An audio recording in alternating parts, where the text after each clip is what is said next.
Welcome back, everyone, to some more Rogue Trader. Today we're continuing on where we left off, and we are still in Chapter 2. Last time we wrapped up most of what was left over at the Footfall location, and now we're starting to go out into the Expanse and do a lot of other quests that we currently have available.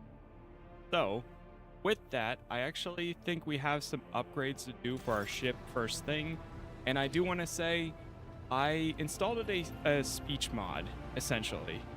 So what this is on the Nexus page, you can find a bunch of different mods. There's one that uses something like Microsoft narration, which I've used in the past. It's really not the best, but there's a recent mod that came out that does a little bit of imitation. It uses a bit of AI, which personally I'm not the biggest fan of, but it doesn't copy any of the voice actors' voices. It just essentially makes an imitation voice that actually fits the setting of 40K. And it fills in those areas that Alcat didn't actually fill in or do. We are ready for any orders, Lord Captain. That's actually an example right there. So now when we hear dialogue while going around and talking to people, it honestly, from like the 2 minutes that I played with it, it sounds pretty good, and it fills those gaps that don't have any. Just enough where I think it's a pretty good accessibility feature and quality of life feature. So we're going to test it out during this episode, maybe in the next episode, see how I feel about it, and then go from there. Worst case, we always disable it and go back to just text dialogue. But this helps me not lose my voice while playing this, but also have something, you know, to engage. Because I feel like there's a lot of conversations that there's just so much text that a lot of times I speed through, and I'd rather slow down and kind of listen to everything. So with all that said, in a second, we're actually going to check our ship first, and then from there we'll see where things take us. So I think I wanted to do this. Got the Star Force, our ship, to level 2. So we got new components to install here too. I have to check what exactly it does, but hopefully this does some nice upgrades for us.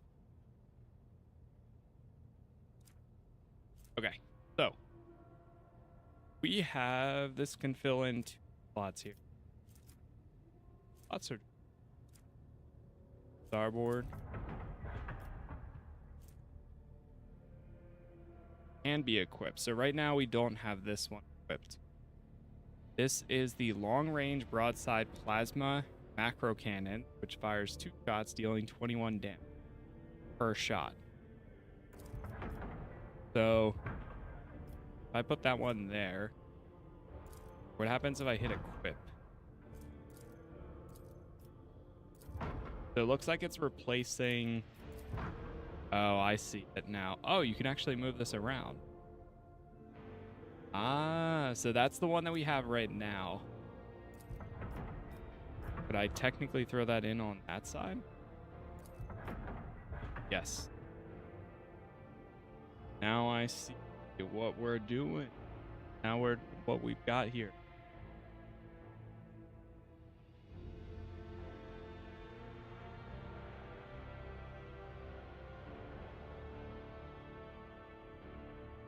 Let's see.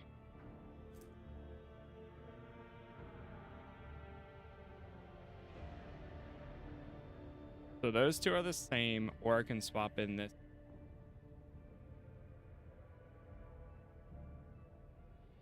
Go out on aiming module.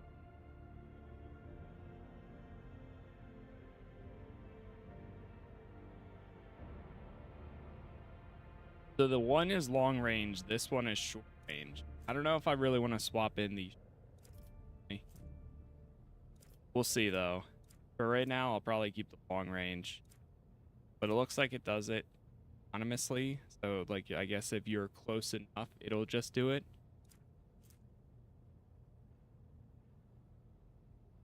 Thermite plating. Right now we have the Class steel plates protect the vessel from harm, negating 4 points of damage on each,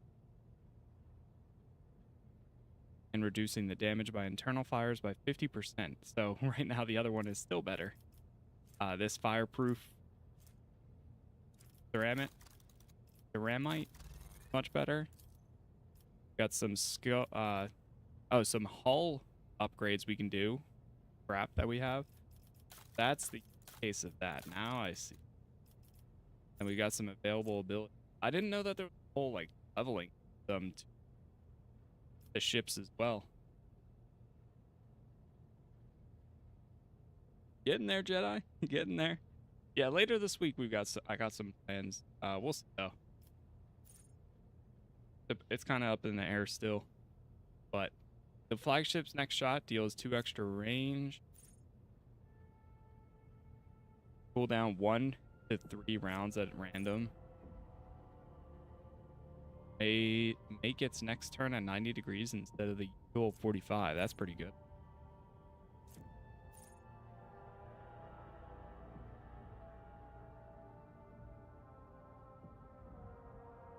Oh, and then warp wave. Okay, a lot of these are pretty deep.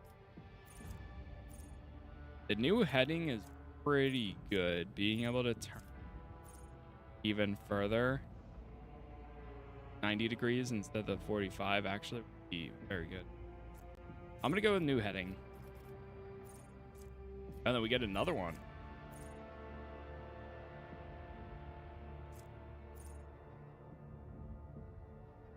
Cause them to turn 45 or 90 degrees depending on the maneuverability. If the enemy ship has suffered hull damage, the abrupt turn additionally deals damage equal to % of the ship's hull.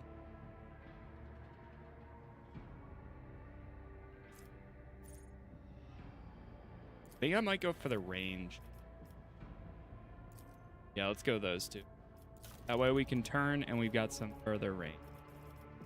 Now, this is a thing I didn't even know you could do. You can assign your people to the posts for each of these. Skill required per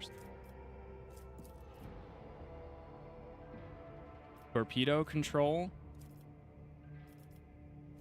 Got somebody right here for 8. Master cannoneer, demolition, manage artillery on board, tech use. Got Pascal right there. Master of maneuvers. Like we're throwing our friend in. Abelard. We got lore warp. Finally, awareness. So these all activate that those abilities, I think. Yeah, now we can do things like torpedo control, new heading. That's the one that we just locked. To actually use the. I never realized. Okay, and then we could increase hull or upgrade the. Increase the hull. Be like twice.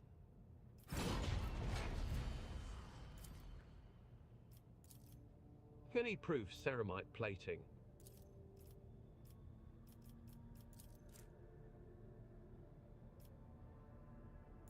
That's where you can take off that. No components. All right, I think we are all set then. Definitely need to use that or need to use that. The indicator lumens need to be replaced again. Can our shuttle pilots even land their craft without unnecessary damage? Here we go. All right, time to figure out where we are headed next. I really don't know yet.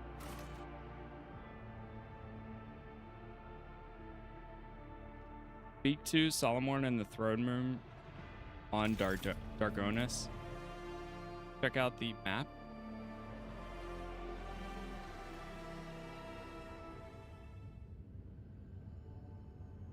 This is Rogue Trader. Thank you for the gift.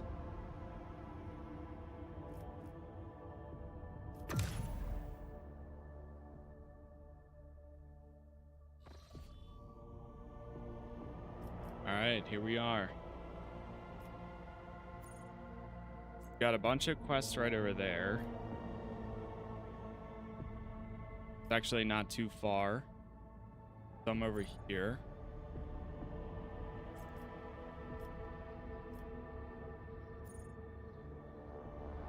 Give the planetary data, assess the situation. Mundus, Valencia.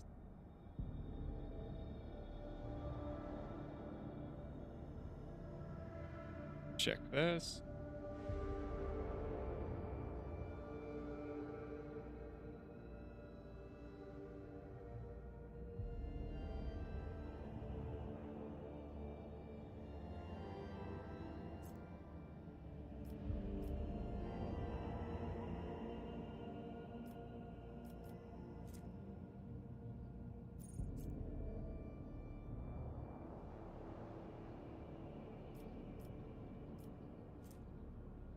I think we'll probably go through some of the larger.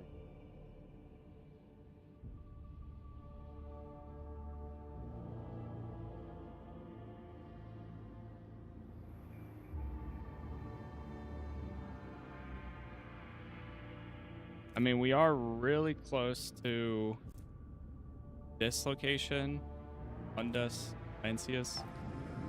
See if I'm able to even chart course there. Audience with the RBT.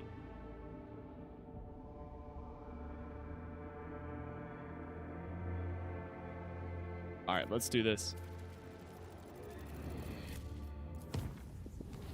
Warp travel there. Go ahead and visit. This follows up with the Captain, quest we were Master just Helmsman doing. on the line. I can report that the quest for the capital world of the von Valancius dynasty is finally at an end. Dargonus is straight ahead. We have received countless greetings. Your subjects would like to know when their master will be arriving. The merchant captains taking refuge in the orbital docks of Dargonus race to send you priceless welcoming gifts, hoping to buy your favor and to make an impression on the rogue trader. Tell Dargonus the rogue trader is coming home. It will be done, Lord Captain. After the connection to the Master Helmsman is cut, the device crackles with Heinrich's voice. Lord Captain, I will be pleased to accompany you during your visit to Dargonus, so I can personally introduce Achilleus Scalander, a servant of the Golden Throne who previously attended Lady Theodora on Dargonus. I am counting on your benevolence. The Vox cast ends with a click. Okay. Dargonus is right over there. Start in from this side.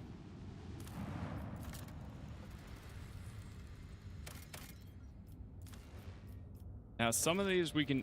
I still haven't used any of those to extract the reason, but we'll run the scanning first. If we find a planet with more than like 5 or so, then that's when we'll do that. There's the Adeptus Mechanicus ship right over here too.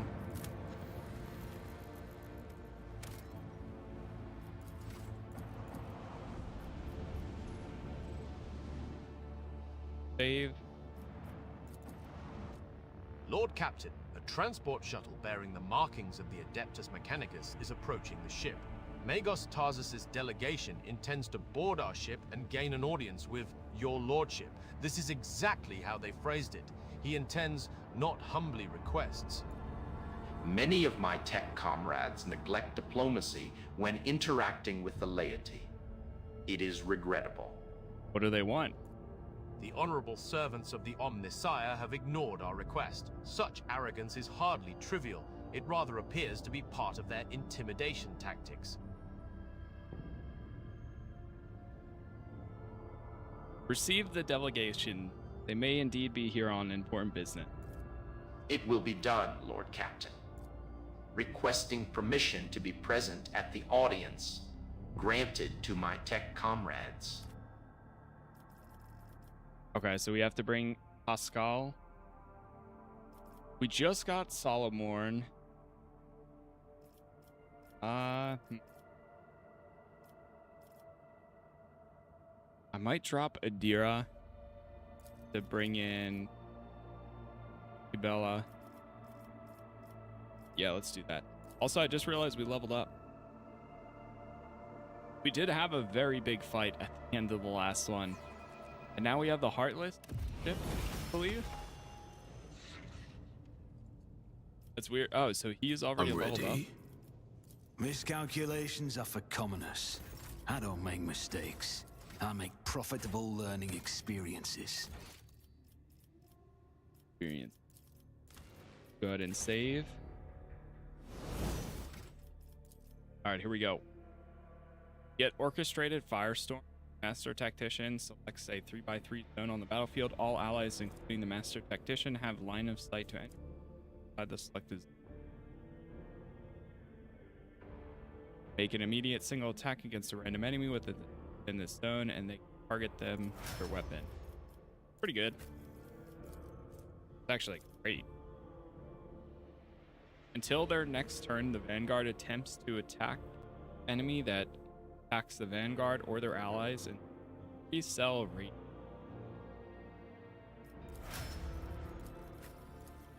So everybody's just getting their new ability. Choose one combat tactic area. Every ally inside that area except the Grand Strategist. 1 AP and 2.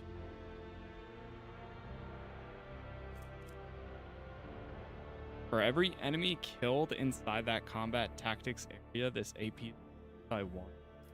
Up to a maximum of 3. Overcharge. I still want to... I keep forgetting to respec him. I might respec him. Bounty Hunter. Dispatch.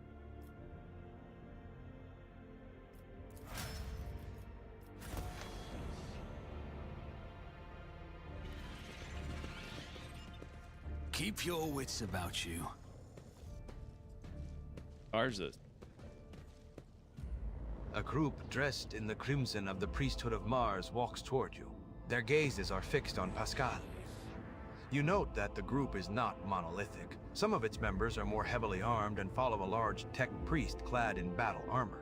Others keep a respectful distance and cast inquiring looks at their own leader, whose hunched posture belies his tall frame.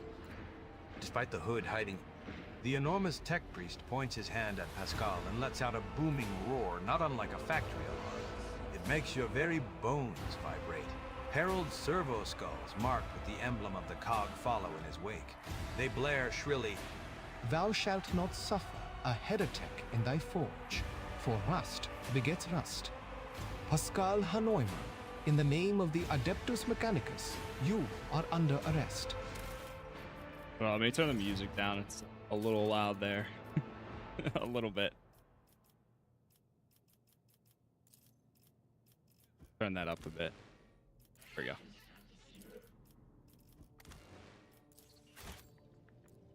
the hunched servant of the Omnissiah turns to you. Diplomacy mode engaged.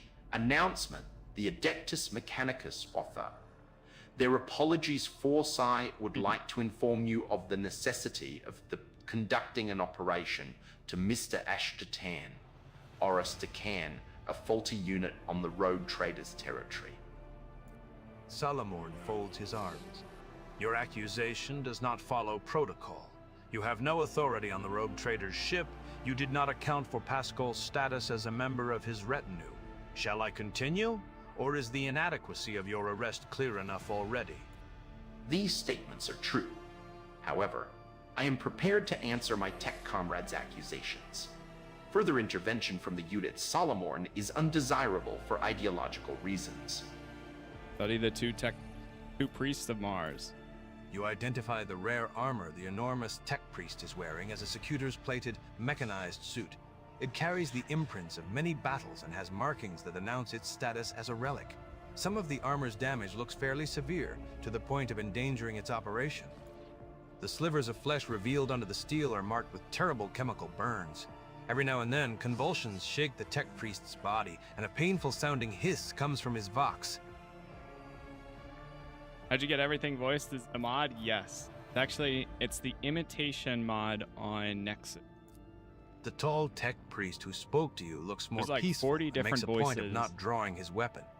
There is It's an air beautiful. of concern about the way he frequently glances over at his fellow, scrutinizing his condition. Not perfect, but it's amazing. And like for the little bit that I have used it, it's such a good quality of life. I wish it was fully done, voice acted by Owlcat, and I mean the next game will get that, but it's a really good accessibility feature, quality of life. Who are you?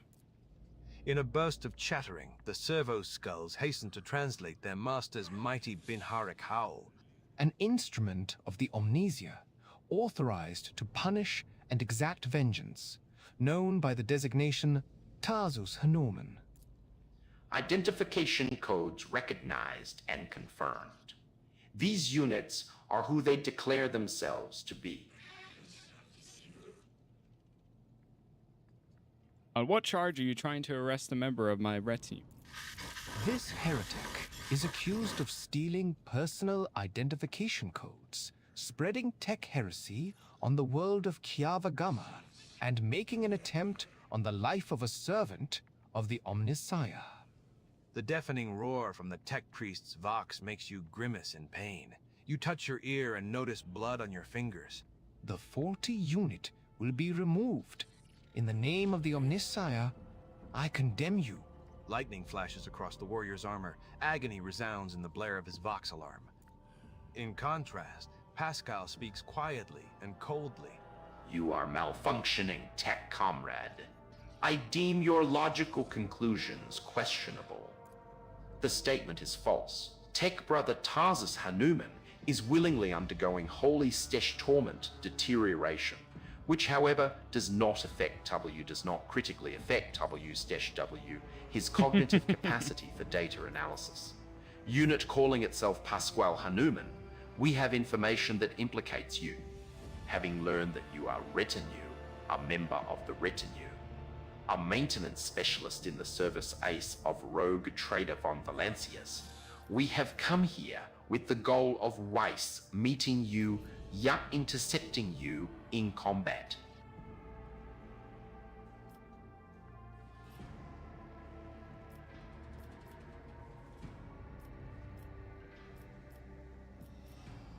What do you have to say to this, Pascal? Pascal replies firmly, his vox crackling with a hint of indignation. I deny these charges. I never plotted against my tech comrade. My cognitive purity vows were never distorted. My unique identification code was never stolen. I am the true Magos Explorator Hanoiman, and I am not guilty. The tech priest's deep, guttural roar blends with the servo skull's high-pitched whine. Look at this. Sweetness.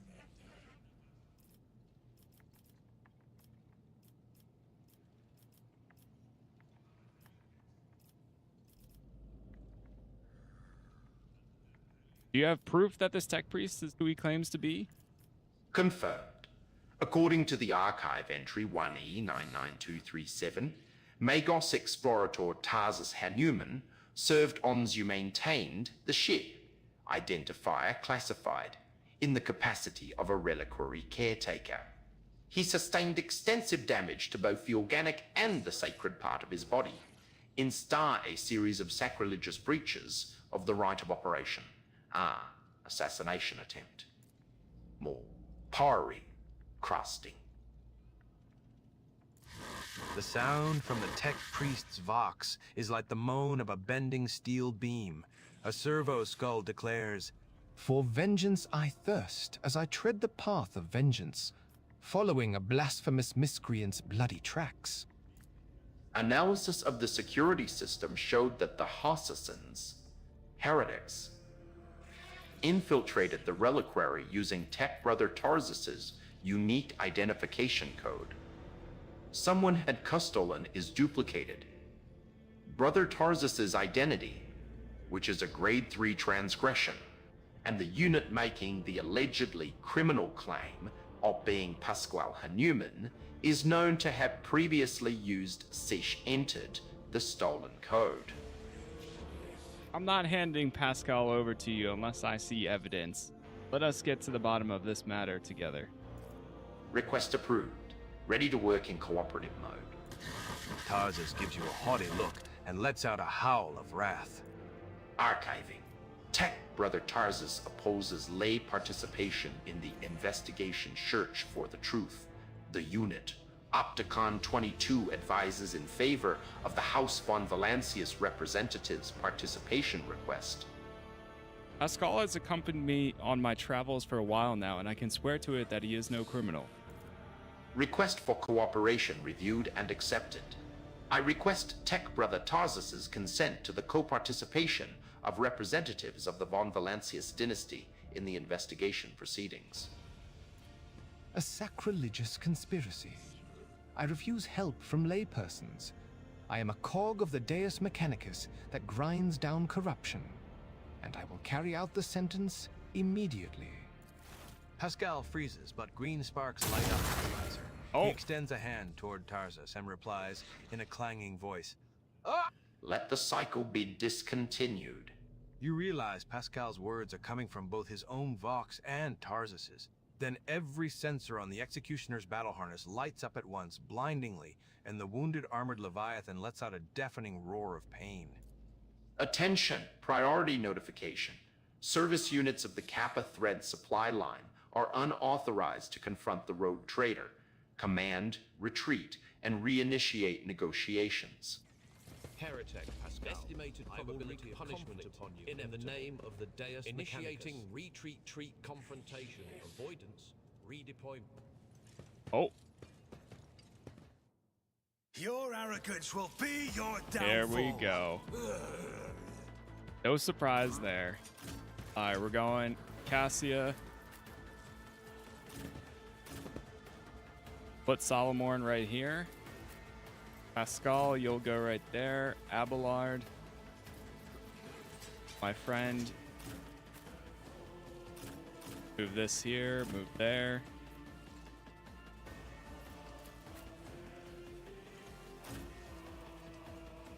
And yeah, I'll put it right there. Yo, Isn't this a job for the serfs? one way to start it.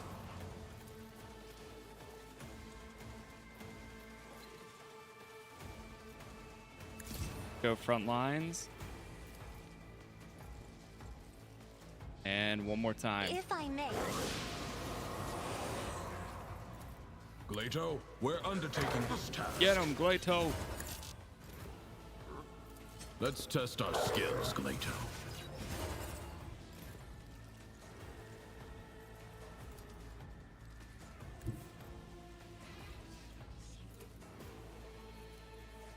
Oh, can I get all three of them or no? Can I at least try to get these two? No, really?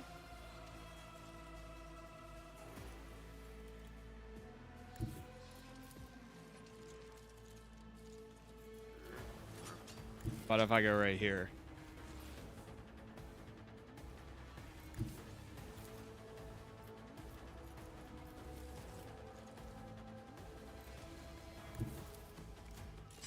So close. Hold All right, the right there. formation.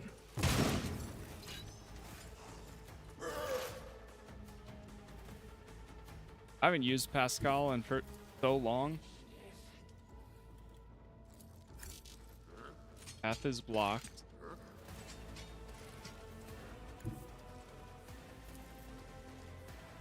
There we go. Brutal strike.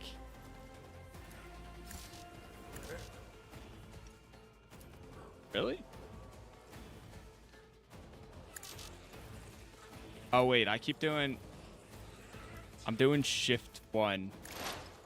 Control 1 by accident.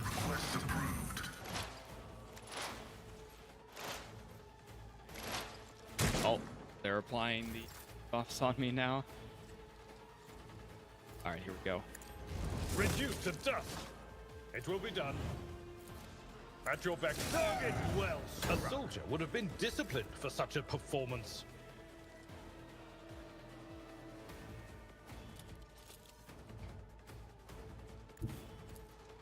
I bring mercy and retribution.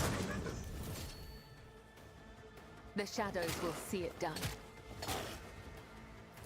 I shall not fail. Trust me. Go back.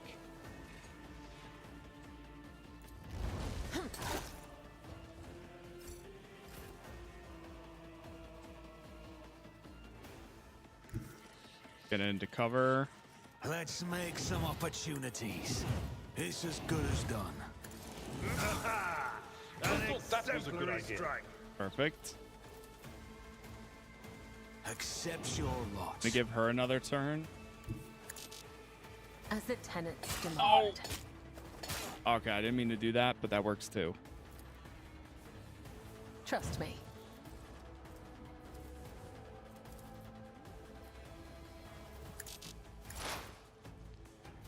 I was gonna go shift 2 and then go to them and get the attack, but that worked.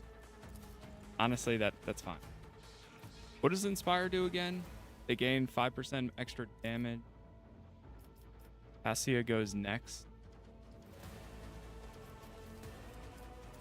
Or I could just take the shot on one of the guys. Your end was inevitable. Take the shot on him. Oh, we still got room to do Inspire. I'll see to it personally.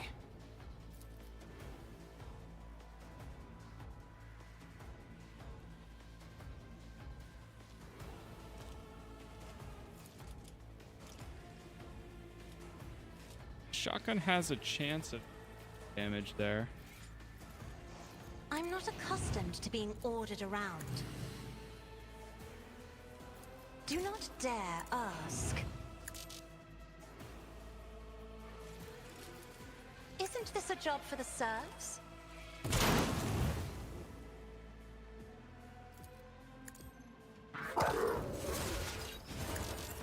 More time, Glato. One of us would be enough. Down.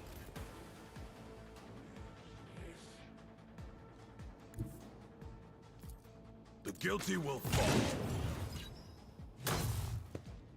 I probably could have did an ult right there. Let the cycle be discontinued. The scriptural prognosis is favorable. Vulnerability analysis They have so much health for... Oh man, I forgot about that one too. Aim for the heart next time.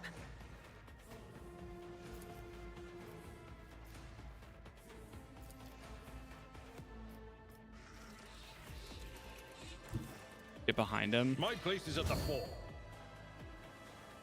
I will do my duty.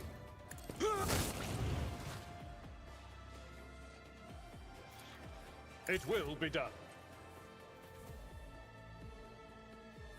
This one is directly behind this guy.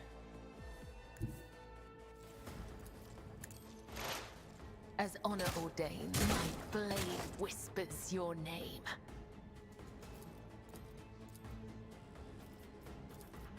Trust me. As the tenants demand. Who if not me? Up.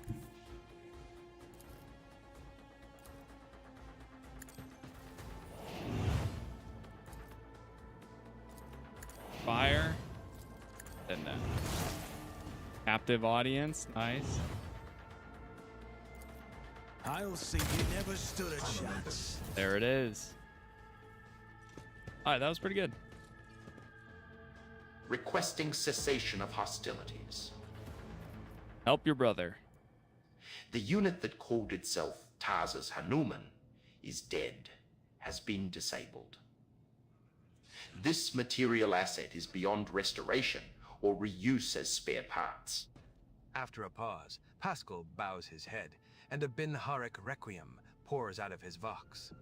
Despite his misconceptions, he was a servant of the Omnissiah. What did you do to Tarsus? Pascal's confused reply comes from his vox in a rasp. Unable to fulfill request. The Omnissiah granted me an epiphany, and I muted the maimed machine spirit that was filling Tarsus's mind with fury. I do not fully understand the manner of my appeal to it. The situation perfectly mirrors the incident on Rykad Minoris, where I appealed to the machine spirit of a malfunctioning mechanism and laid it to rest. You got the mod? Yeah, I'm testing it out. I'm seeing how I feel. I tested for like 2 minutes just to see. I think it's a good quality of life, but I want to give it like a full stream test, really. Sorry that you had to kill a comrade. I also, regret, have a negative assessment of Flow this event. The Adeptus Mechanicus still accuse the unit identifying itself as Pasquale Newman of criminal theft of a unique identification code. Unlike Tech Brother Tarsus, I am not authorized to immediately arrest executor the unit, but neither am I authorized to drop the inquiry. There are no apostates among us. The piercing voice from the Vox synth is more overwhelming than Tarsus's thunderous roar. Yeah, it's not perfect, but it's something Tech additional. Brother Tarsus and the machine spirit that lived in his battle harness succumbed to the suffering that beset them. Their judgment was rash and erroneous. Now their torment is over. I declare them martyrs, and am requisitioning Tarsus Hanoman's neural augmetic for the purposes of preserving his blessed memory. As astonished tech priests look on, Pascal leans over the slain man. As astonished tech priests Oh, look that's on, the play button. Pascal leans over the slain man's body and extracts the augmetic from his skull. His movements are as precise as they are respectful. Quite impressive. I expected monotonous text-to-speech.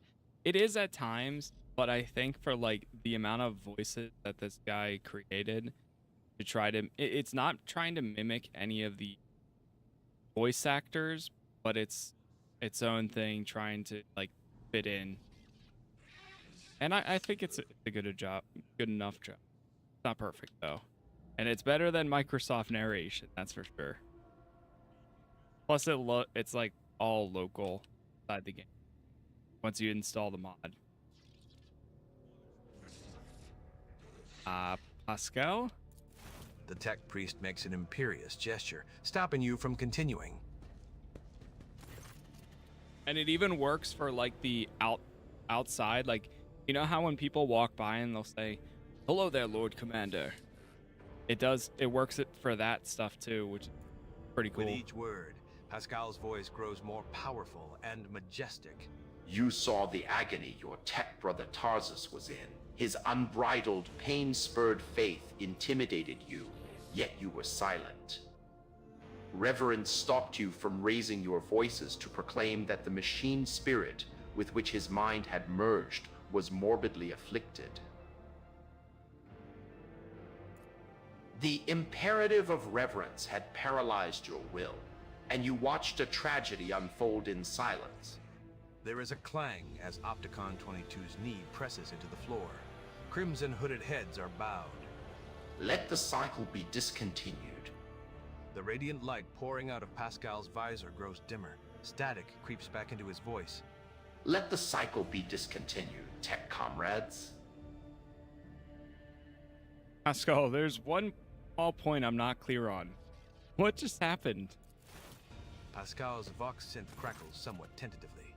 I decided to sustain my words with an excerpt from one of the Blessed Amarnath's sermons on loss of internal and external function, verse 4. My analysis deemed it appropriate. Well, now that conflict has been resolved, you may remain aboard my ship. Request denied. What? The Kappa Thread supply line delegation is leaving Dargonus. Expresses gratitude for the hospitality the ceasefire. Pascal's mechadendrite briefly touches the shoulder of Opticon 22, who bows respectfully. Fate and fortune favor the bold.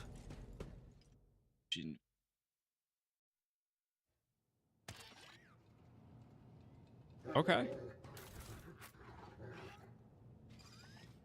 One thing that that is nice about this too. I mean, granted, it's gonna I go at a always keep slower my options pace, open. but I felt like I was kind of going through a lot of dialogue pretty fast for quite a bit there. So I'm hoping with this being that able to have more of a storyline and follow it a bit better, I think this will potentially enhance the experience of playing through this. Okay, that was all from just going to the depth Anakin ship. Pretty sure. Lord Captain. Yeah, like there's one. They say Lord Captain. They even do it for when you walk past. Your Lordship. Yeah, like right there. When they were blessing this thing. O machine god, upon the initiated bestow thy blessing. Give unto them the understanding of the true ritual. To tend to the progeny of holy metal and motive force. To know the true rights of maintenance and perpetuation. To stand true against the temptations of cursed alteration. And the further away Thus do we you invoke get, the machine the god. further like it sounds too. So if you start like walking away, it is directional audio. Get to actually hear them say it, yeah.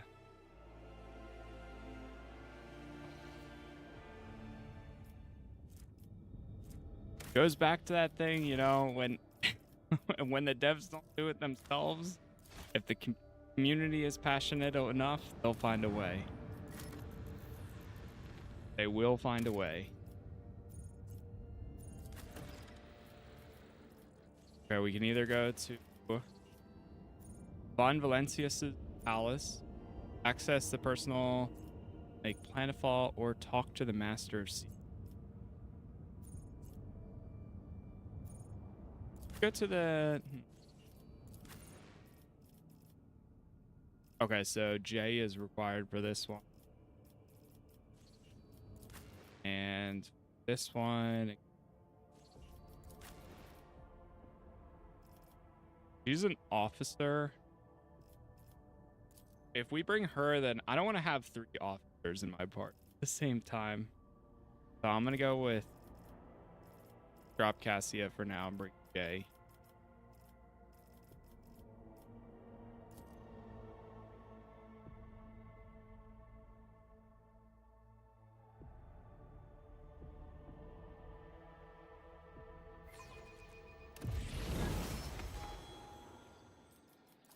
Double up J. Oh yeah, that's right, because she's a grand strategist too. So this works out. Adjusting the front line. There are more enemies than allies in the front line. All allies damage. If there are more allies than enemies, all allies deal 8%. Take that one. Might I honestly have some gear to give her? I haven't checked any of my weapons quite a bit, so take a quick look here. Omnisaya Axe.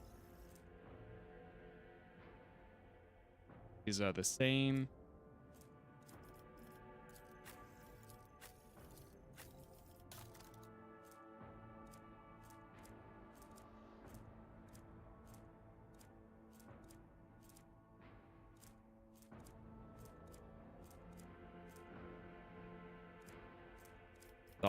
Basic armor. If the wearer is an here using the archetype, you're going to have 5 temporary wounds. You know what? I forgot. I have a bunch of armor for him. Oh my god, yeah, I completely forgot. I have that helmet for him. He can parry melee attacks with range.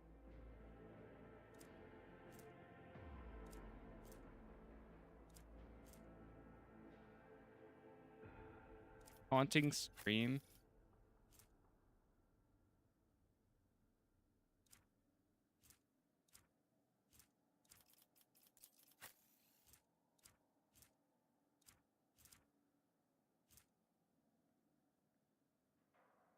Wearer gains 4% dodge until the next turn for each enemy affected by their side power or Psyker staff attack.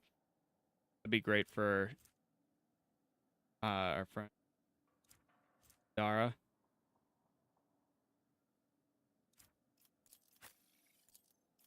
She's using dual pistols, so that's perfect for her.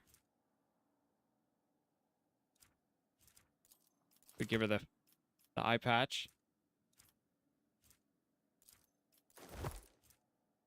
You know what? That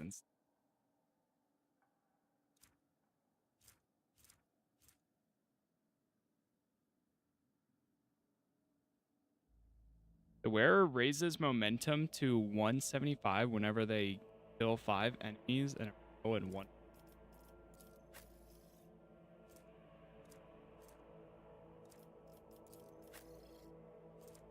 Increase movement by 3.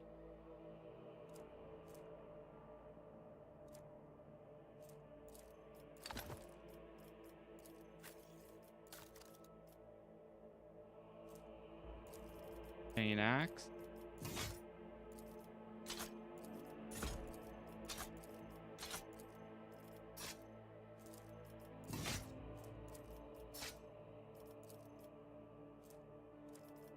I have so many rifles I can't use.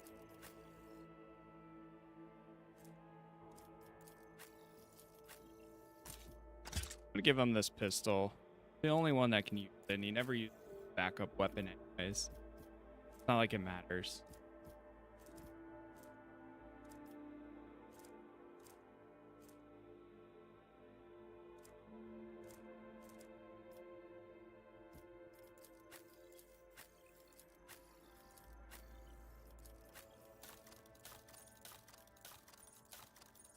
Have anything to give the dog?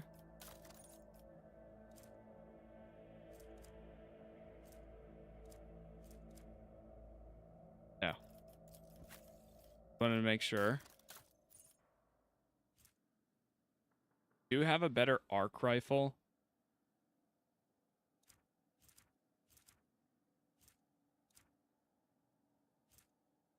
I still want to go plasma.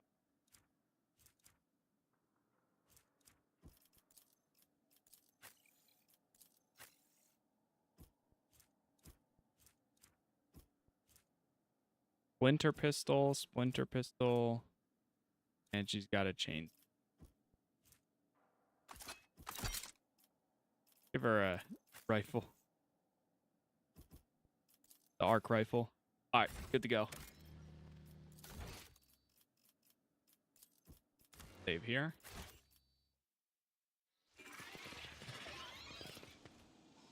Not too many petitioners today. Greeting protocol. Last week they had to put on an extra shift to cope with the crowd, your lordship. Please follow me. Turn after turn, the unceasing stream of petitioners pours through the palace door. The strong-willed patient continue in this direction to reach your destination. Your visit has been logged. I treat every citizen as suspect until they have proved they can be trusted. Attention, malfunction in waiting hall, the expected outcome. Dog is barking. Oh my gosh. Found some sort of letter. Dusty note.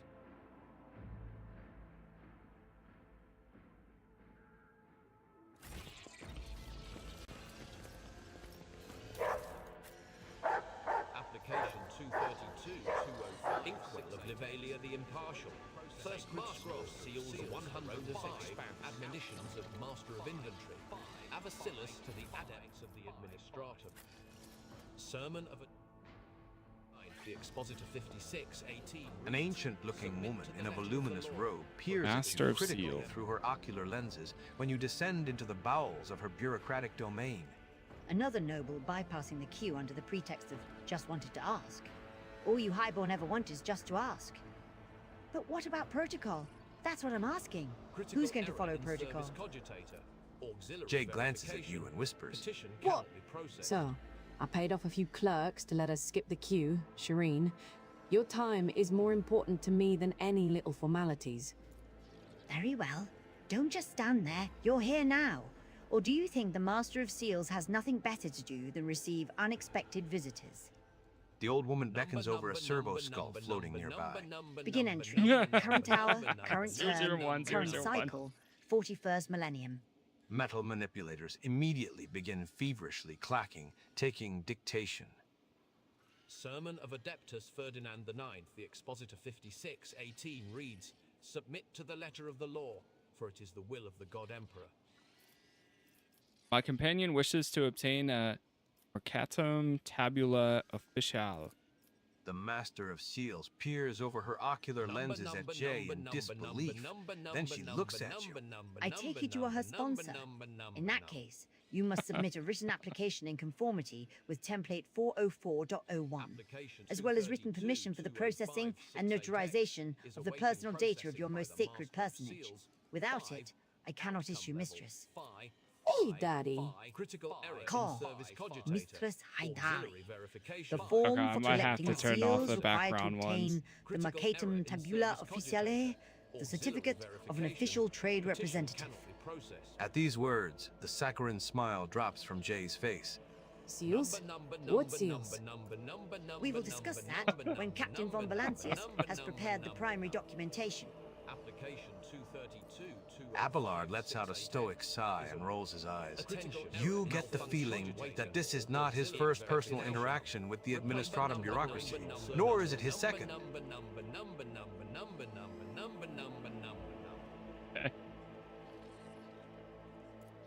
Kibela surveys the room and slowly removes her hand from the handle of her weapon. There is only one thing that can kill you here, Domin Captain, and that is old age. Complete the application form. The perfectly sharpened quill scratches pleasantly on the parchment, but for the first few minutes. The obfuscatory phrasing, I'm gonna footnotes, see if I can amendments, turn this. you are forced to write out the same details over and over about you, the Protectorate, Theodora von Valancius, Jay, and then also every living person who bears your family name. If you do not know all the required information, you must complete supplementary forms.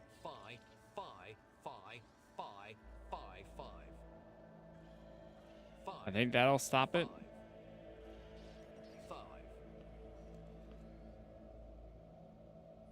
Critical error in service cogitator. Auxiliary verification. Petition cannot be processed. Number. The Master of Seals nods There in we go. approval and stows the scroll into a tube labeled, "With your name." Next is the consent form for the processing and notarization of the personal data of your most sacred personage.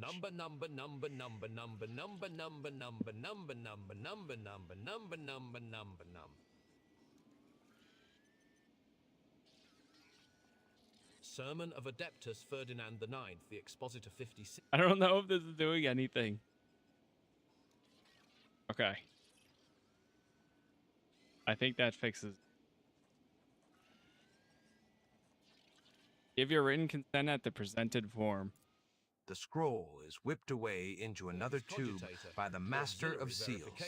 Protocol executed. Application received. Processed. Approved. The servo skull scribe taps out each word after its mistress's pronouncement. Come on, esteemed Damar. What's that you were saying about seals? The old woman unhurriedly holds out a printed scroll to Jay. Here is your document, Mistress Haidari. Unfortunately, it does not yet have legal force. I can certify it as a sacred Mercatum Tabula Officiale once it has received 2 seals of approval. They are easy to obtain. In the Imperium Court, Administratum Servitors had been handling such tasks for over 50 years. There is one such servitor here on Dargonus, in the Road Trader's Palace. The second is duty-bound to keep the seal in the Telecos Epsilon system.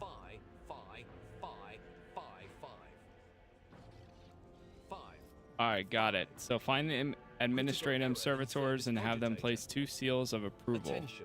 The Master of Seals nods with satisfaction. Please do return once you have prepared the documents. Okay, so we gotta get somebody else to go find or fill out these documents for us. Oh. Closed the door by accident.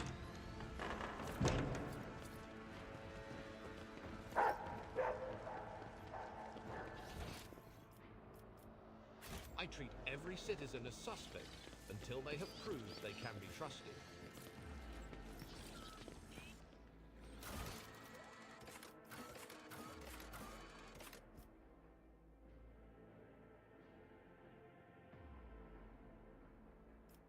So we have to go to our find the seal on Dargonas and find the seal on Jin. Okay, so we have to leave this place anyways. That works out. Mundus Valencia. Now we are going over here to the palace. So I'm glad I went there first. And I mean, I could bring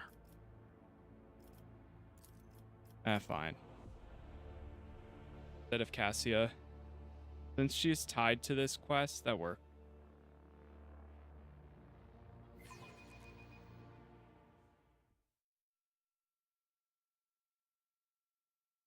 Okay.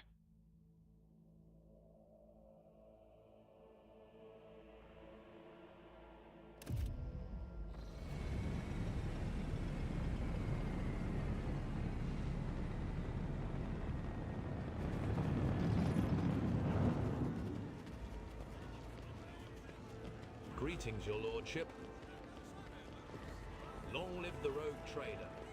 Glory to the great rogue trader.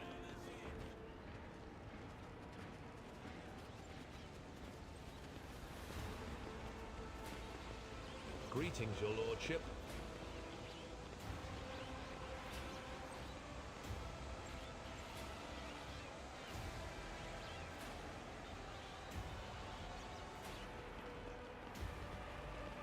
Glory to the great rogue trader.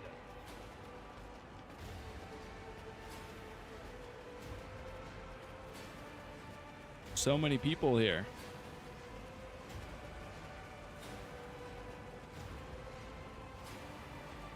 The Emperor protects. Welcome home, your lordship. The stately woman in a long, full dress uniform makes a graceful curtsy. Her short, graying hair does not obscure her stern features. I am Clementia Wazarian, Court Chancellor of the Von Valancius dynasty.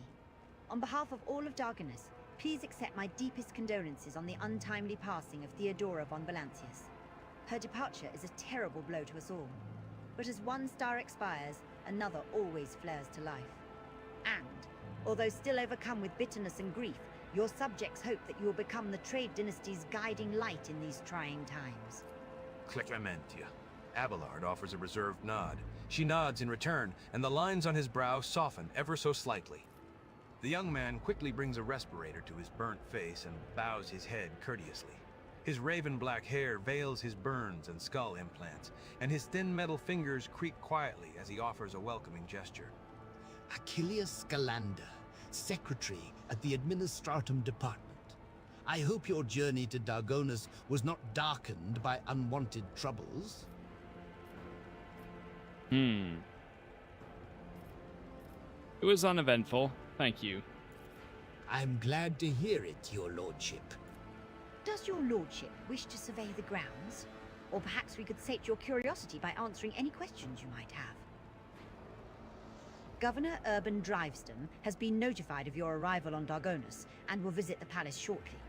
The preparations for the official visit are well in hand, but your lordship still has plenty of time before the meeting.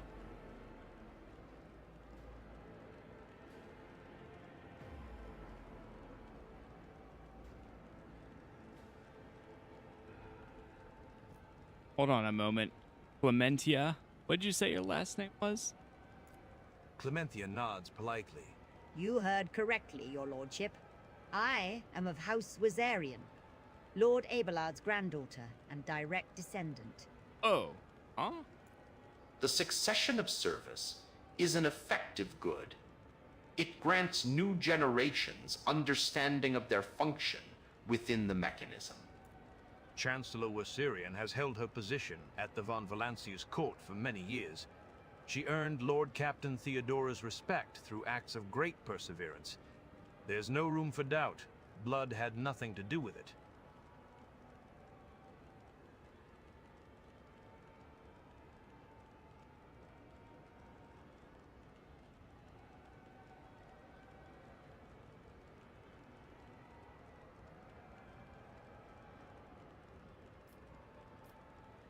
Easy, Abelard. I was simply asking. Abelard huffs with feigned indifference. I would like to rest before the meeting. Where are my chambers? They are very close, just down the hall. That is also where the study and the audience chamber are. Achilles' face brightens with a pearly white smile, restoring some of his former good looks. Lady Theodora's study has remained locked since her last departure, but on account of your arrival, we've arranged for it to be tidied up. It is ready whenever you may need it.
All right, sorry, chat. Had to check something. Good to go. Why isn't the governor here with you to greet me? Apologies, your lordship. Ah, that's fine. Chancellor Wossarian appears unruffled, but you cannot shake the thought that the governor's lateness is a subtle political gesture. Dismissed. I apologize for my bluntness, but I have a request to make. Perhaps before the meeting takes place, the illustrious Lord Captain could spare a few minutes for a conversation with me? Achilles bows his head. Achilles bows his head. I'm certain that you will find my report on the state of affairs in the von Valancia's protectorate most useful.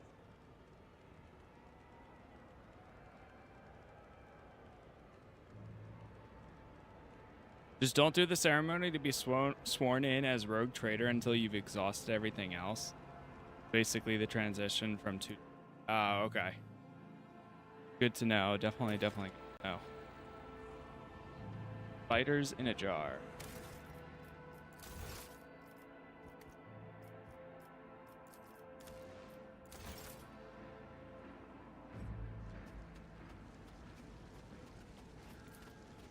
Toss a coin. Glinting in the light, the coin falls into the clear water and sinks to the bottom. Long live rogue trader, Captain von Valancius. Rightful Oh, everybody's. Oh. Your lordship, von Valancius protectorate. Loyal servant of the Imperium of Man, unvanquished. So this is like my home. I thought we were just like stopping here for a minute, but no, it's like a full-on home. Ah, thank you for the gifts. Locked.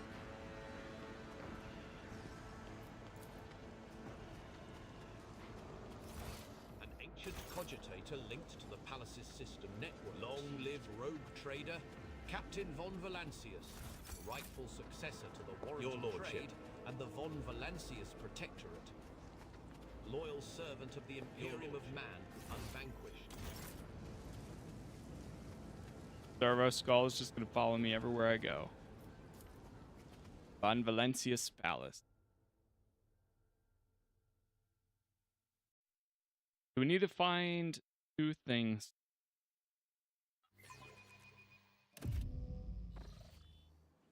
Need to find the steel. Welcome, your lordship.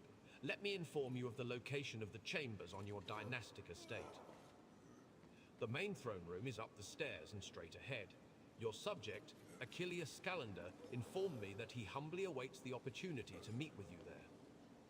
If your lordship wishes to rest after your long journey, then your personal chambers are up the stairs and on the right.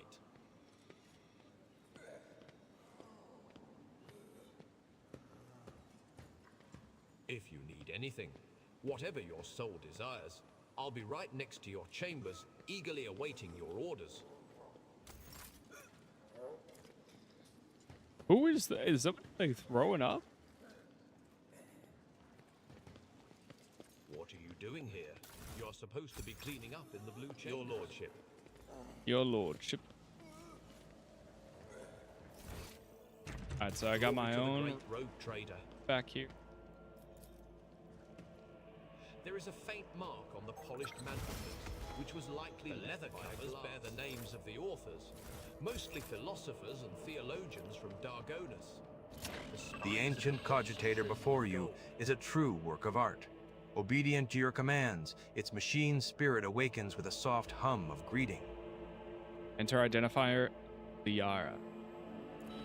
The cogitator falls deep in thought. It's I'm gonna run through these. It's gonna be a lot. the volume. The cogitator. A lot of description. This antique piece of furniture is obviously well cared for, but its surface is still covered with a lot of Wow, still getting through some of these. Traces. Who sat at this table.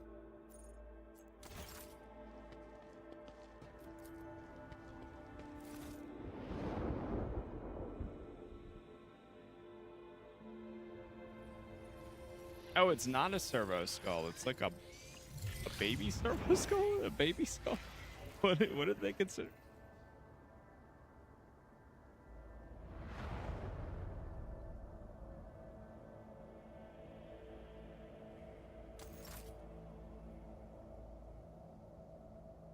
A nice view.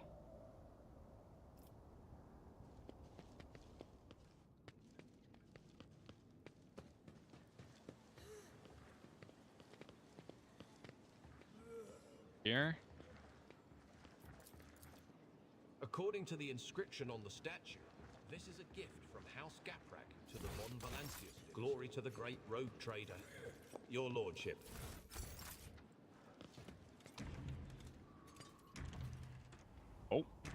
Oh. Long live the rogue trader. Oh, we can leave from here too. More in your chambers. Bye. Glory to the great rogue Can you talk to trader. Abelard? While we're on Dargonus, I will check the Secretary's reports and keep an eye on the logisticians. Master Danrock does his job well, but a little scrutiny goes a long way with him. Glory to the great Yeah, we'll go rogue back there in a trader. minute. Haidari, my patience is not easily exhausted, but you are coming very close. I shall repeat myself again. No, I will be not issuing you any seal. Not in exchange for your honest word. I can see the family resemblance with Abelard now. You cannot see farther than your own nose, my dear Clement. Let the rogue trader decide. It was a gift. Now about that Your seal. lordship, I apologize for this ugly scene, but might I ask that you rein in Mistress Haidari and put a stop to her inflammatory actions toward me? As the Exalted One is my witness, Shireen, I've tried everything I could to spare you any unnecessary headache over the seals for the Mercatum Tabula Officiale. I even showed this aid with a tempo worse than a sandstorm, the certificate with your signature. But your Chancellor merely kept batting me away with her flail of baseless denials. I suspect that the reason for this has nothing to do with my humble personage. Clementia purses her lips and glowers at Jay. Oh no, this isn't about me at all. Jay narrows her eyes as she peers into Clementia's face until the latter finally looks away. I see. Well, Chancellor, will you tell us yourself, or should I help you? Help in what way, Jay? They lost your seal, Shireen. They lost it and tried to hide the fact from both me and you. Hold your tongue, peddler of Xeno-heresy, and speak not of things you know nothing about. Clementia's words cut Jay off like the swing of a saber. Then Clementia turns to you, her head lowered in shame. I beg your forgiveness, your lordship. I should have reported this earlier, but there was never a good time. The seal Mistress Haidari is looking for was lost over a quarter of a century ago. Her ladyship Theodora von Valancius ordered a new one to be delivered from the Imperium, but, as you well know, we are a long way away from Holy Terror. And with warp storms ravaging the Coronis expanse, we have been unable to receive a replacement to this day. I presume the one responsible was punished promptly and harshly. I ought to have you flogged with withholding or withholding critical information. Oh no, neither of those are good. Well, they were punished promptly and harshly. Rest assured, Theodora von Valancius ordered to have the malefactor dealt with accordingly. Servitude in perpetuis, your lordship. He now performs his duties to the Imperium without reservation or error. However, She refers to her data slate. one of the worlds under Caligus Winterscale's rule, like Dargonus, was granted the honor of keeping the sacred sigils of the Administratum.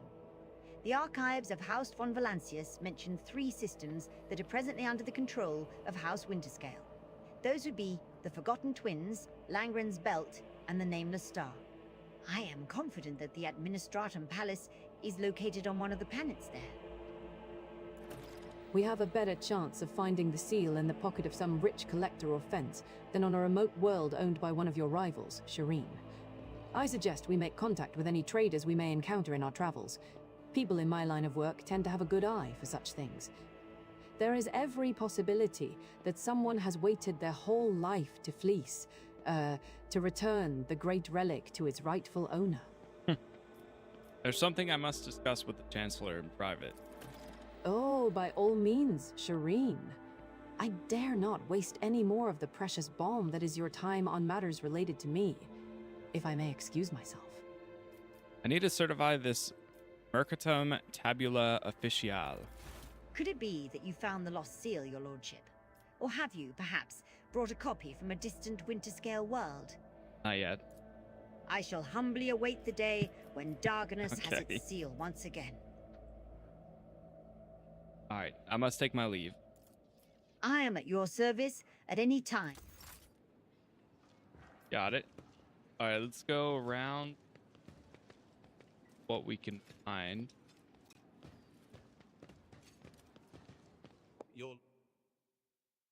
Your lordship. Greetings, your lordship, to the great rogue trader. This could be an opportunity. Long live the rogue trader. That sound effect isn't it the same as leveling up? Like throws me off some. You like discover something, but it's also the same sound effect as.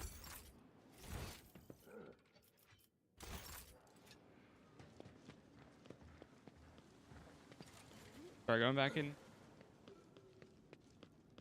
Oh, there's another door. Ah. Oh, that looks like. Bed for the head of a rogue trader dynasty is befitting. Bringing I was gonna say. over the scan panel behind the books, you open a hidden door. What the hell?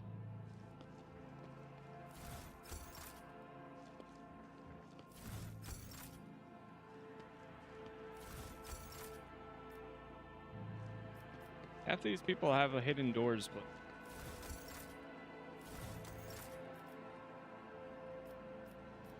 down. This secret room is remarkably quiet and almost homely. Perhaps your predecessor used it when she sought complete solitude. Listening to the muted melody Here's a coming book. Several books are stacked next to the sofa. Some appear ancient, while others look like they have never been opened. Among Theodora's data that has been restored using your cogitator is the phrase Litanies of the Motive Force. It is the title of one of the books here.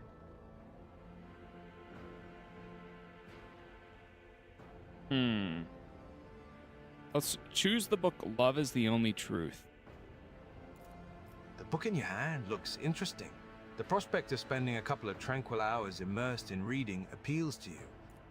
A siren shatters the tranquil atmosphere in the room. Alarms have been sounded. Huh?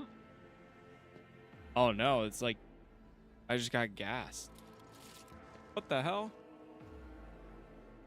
In the name of the rogue trader house of von Valancius, whoever has entered his lordship's chambers will be eliminated. Your lordship, deepest apologies for the intrusion. Do you require any assistance? But, on second thought, we had better just leave you in peace. They had a trap?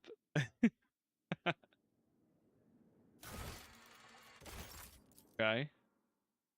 After the alarm and the... As you pick up the book, a hidden button in its spine clicks under your finger. You notice a short inscription in the book, from a faithful servant of the dynasty in lasting memory, DVV. Ah, okay. 3 sealed bottles sit on the sturdy-looking low table. They are labeled Grand Master's Blood, Boon of Terra, and Flame of Purity. You recall the vision of the past that Idira told you about? She said Theodora's favorite wine was Flame of Purity? The wine fills the glass, glittering in the dim light of the room like liquid gold.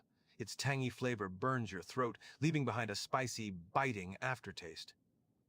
You hear a short, faint hum as an unseen motor stirs into motion. Change the music. The vid screen of the data slate before you displays the names of several Vox symphonies. You recognize the melody that is playing right now. It is the first of 36 parts of the Symphony of Honor and Duty. So then play part 2. The music in the speakers momentarily grows louder, filling the entire room, then goes back to normal, seemingly without any change. The room responds to your actions with a quiet grinding sound, and a small nook reveals itself in the nearby wall. Inside, you find a databank bearing the von Valancius coat of arms. A databank from Dargonus. Been carefully encrypted.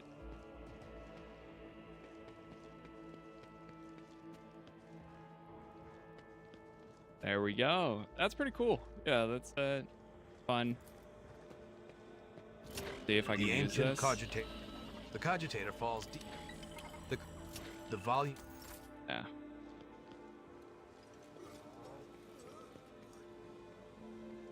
Over on this side. Long live the rogue trader.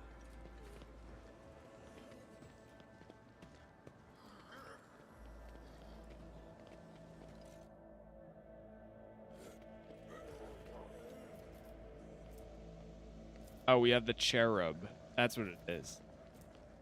An artificial biomechanical creation of the Magos biologist tech priest. Based on their uploaded doctrines, cherubs can perform various tasks for them.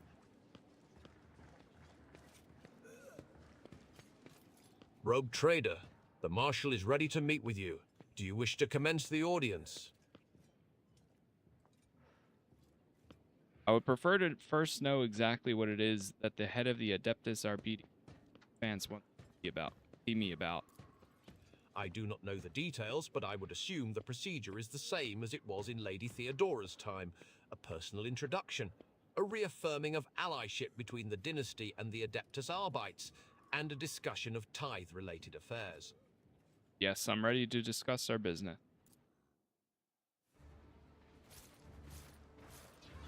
Oh, wow, there's a lot of them.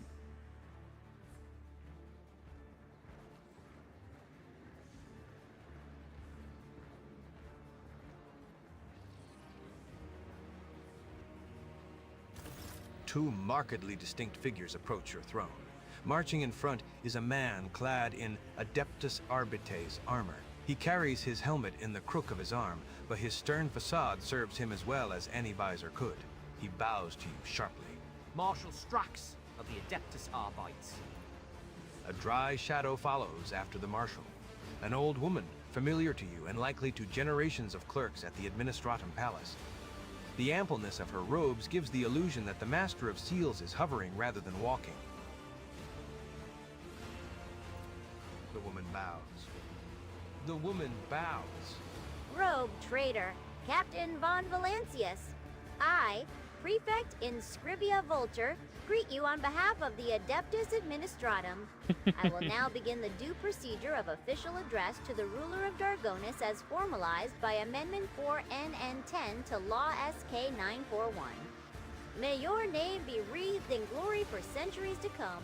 May your fortunes ever proliferate. May the God Emperor bestow upon you a duty worthy of his chosen. Her monotonous droning is making you weary. It seems she intends to go on for a good while longer. Clear your throat. The prefect stops at the unceremonious sound reverberating throughout the room. Behind her thick ocular lenses, her eyes flash with displeasure. Catching herself, she quickly says, In accordance with the rogue trader's prerogative to do so, the welcoming ceremony will be shortened to a brief formality.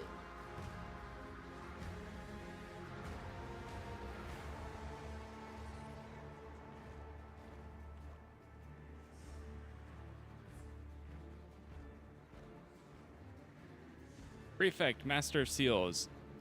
That not too many titles for one official? It is proportionate to my duties, your lordship. While I am involved with the Administratum's archiving cogitators, I proudly bear the title of Master of Seals.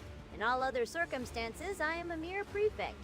This distinction allows me to organize my work in due fashion. And as you surely understand, clarity and order are critical components of the sacred acts of maintaining and managing records. I do not recall seeing you at a court. What is the purpose of your visit? The marshal leans forward. His voice is low, and when he speaks, it feels as though the marble tiles of the palace have begun to vibrate. The Adeptus Arbites delegation has arrived to greet Lady Theodora's successor and to see to the extension of our decades-long arrangement. If I may continue for you. The prefect steps forward, dragging her feet slightly. As per the decree of Theodora von Valancius, ORDO 37DNB, representatives of the Adeptus Administratum and the Adeptus Arbites are sanctioned to use the Palace of Justice, oversee tithe collection in the Protectorate, and review any and all cases of tithe avoidance, tithe exceedance, or other irregularities. These rights have been formalized in numerous pacts and statutes under the main decree. Considering your new position, you may have yet to acquaint yourself with all these documents. You are the successor to Lady Theodora, whose alliance with our two sacred organizations forever glorified her as a rogue traitor closely tied to the executors of Holy Terra's will. And we, as representatives of the Adeptus Administratum and the Adeptus Arbites, must verify that you are able to maintain this alliance that has brought such repute to your dynasty. The prefect scrutinizes you, as if trying to estimate your proportions and weight. That is why we have arrived in person, as the present circumstances have provided us with a chance to see if your intentions concord with those of the late von Valancius. And what circumstances are those? The prefect's lips contort into a twist.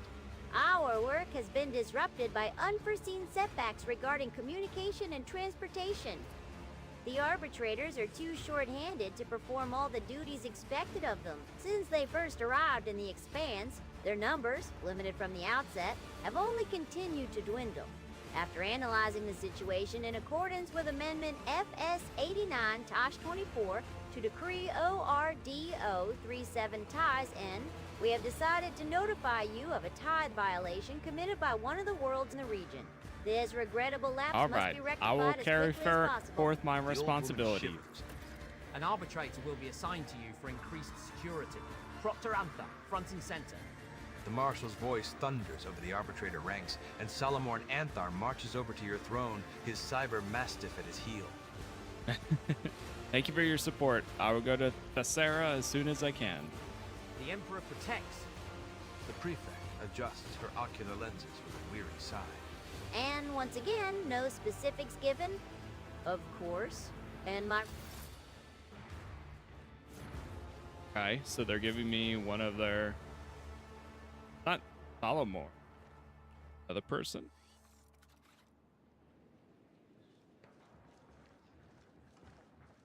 Alright, let's talk to Salamor. Greetings, your lordship.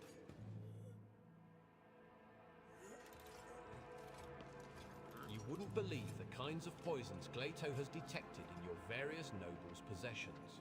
Fortunately, they have made no attempts on your life, so I limited myself to sending them a simple message. They may squabble as much as they like, but the moment it puts the Protectorate at risk, they will feel the hand of justice bearing down on them. Okay. Glory to the great rogue trader. And let's see. So now we have to go to Thessera for that.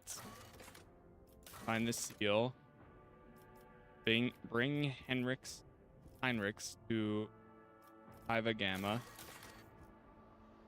Go to Thessera. Alright, that's all the development project on the highest difficulty in any colony. Those are trade protectorate quests.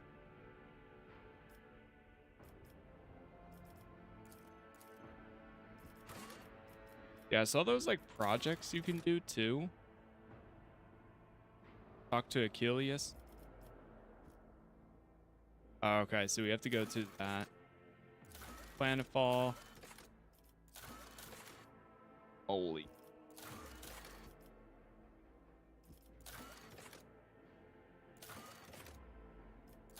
That's the situation.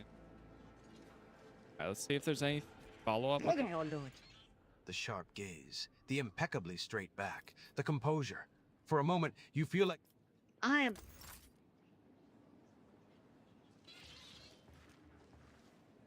Anything from Adira? Anything from It's boring Gay? here without Lady Theodora.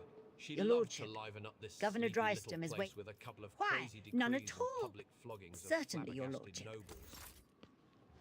Okay. I don't think we can even go and talk to the governor. I think that's everything we can do here. I think we're kind of caught up. For the moment, at least. Last Achilles. Greetings, your lordship. There's a merchant over here, too.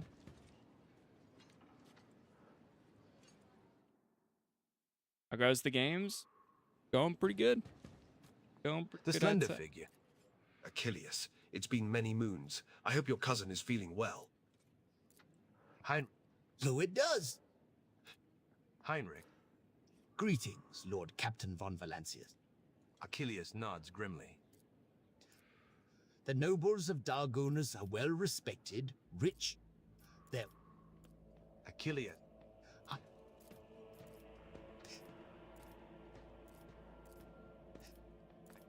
I would hold off on the death sentences. Act with restraint and wisdom. The closer an official is to a Achilles looks you in the eye without blinking. It is within my power. Achilles. Oh, tell the Chancellor that you're ready to receive the governor.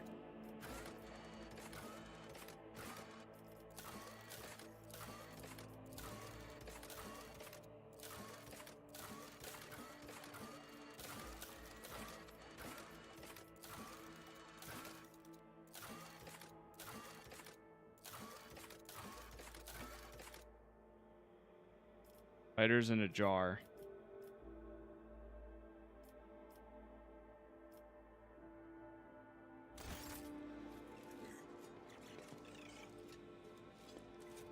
So that's the thing. If we do that, that puts to the next one. Act 3. Yes. Okay. Well, at least we can come straight here now. Let's go to the Void Ship Bridge. Glory to the... Looks like we're going other places. So this works out. Oh shoot! Forgot to go talk to the merchant.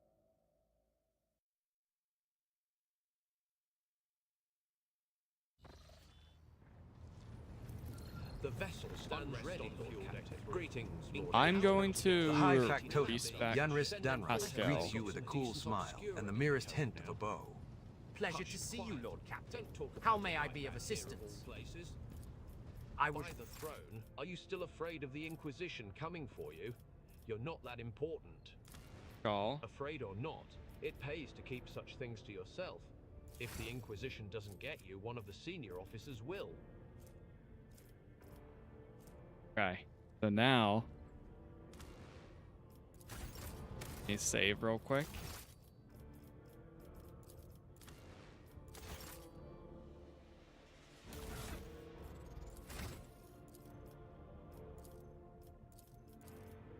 So this is when we got him.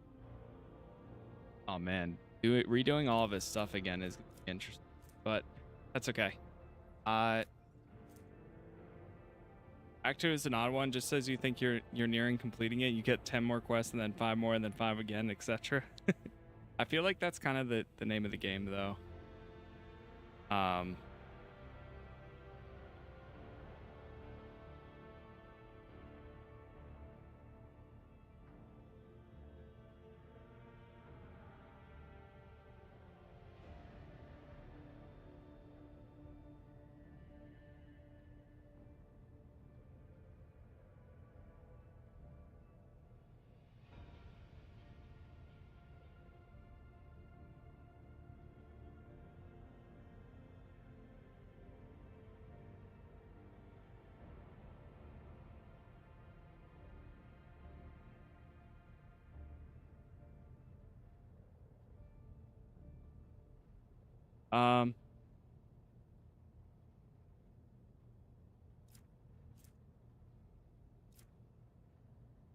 See.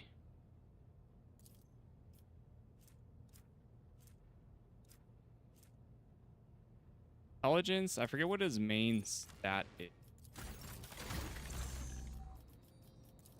Oh, you can actually go, oh, you brings you right to, I didn't realize you could go right to that. Weapon skill, intelligence, main one.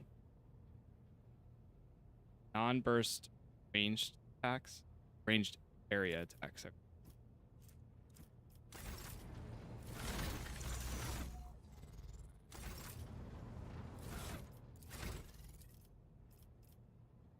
So we'll do intelligence. Go tech priest, naming protocols.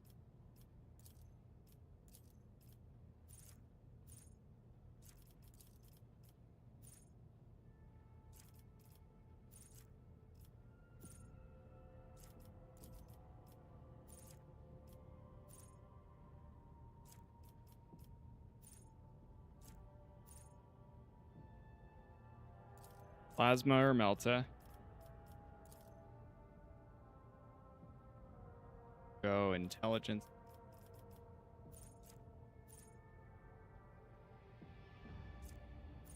Might honestly do joint analysis time instead.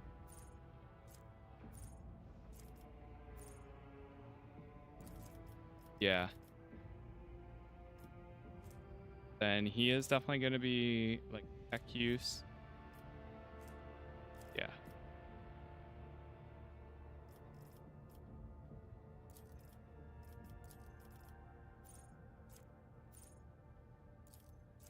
Filtering protocols. Every time he uses it for the first time, gets +1.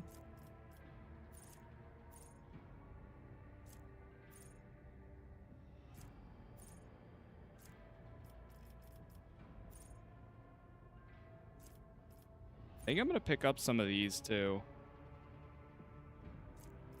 This. Machine communication, machine communication. Communication.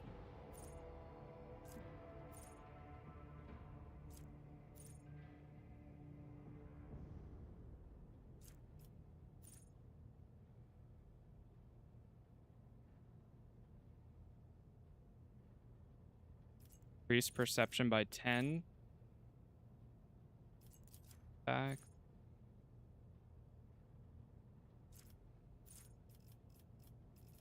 Alright, we're gonna go with it.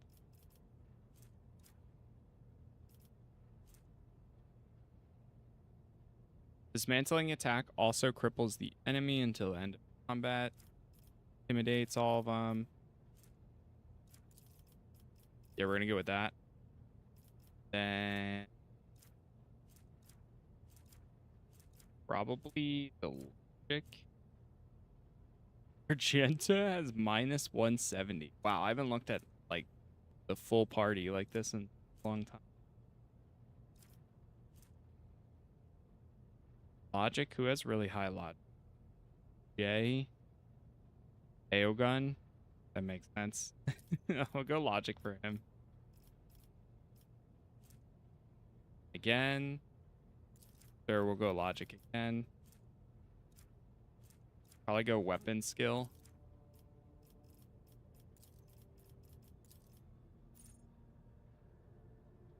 Apply the machine spirit communication effect on all attacked enemies.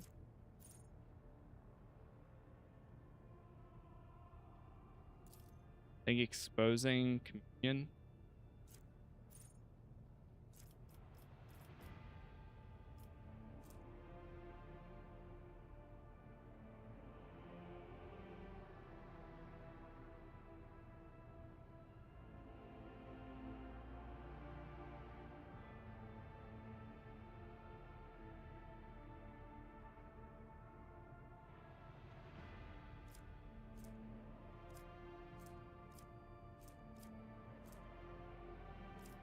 Could do Medicae, or I could do higher awareness. Who has higher awareness? Adira. He has my highest. And Cassia.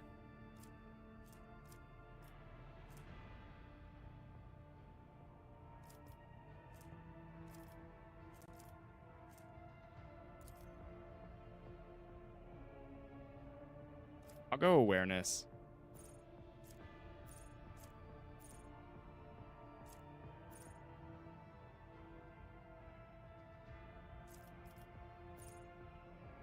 For the next attack against a target affected by an exploit, the target's cover efficiency block will be reduced. The attack will have a chance. Go precise attack.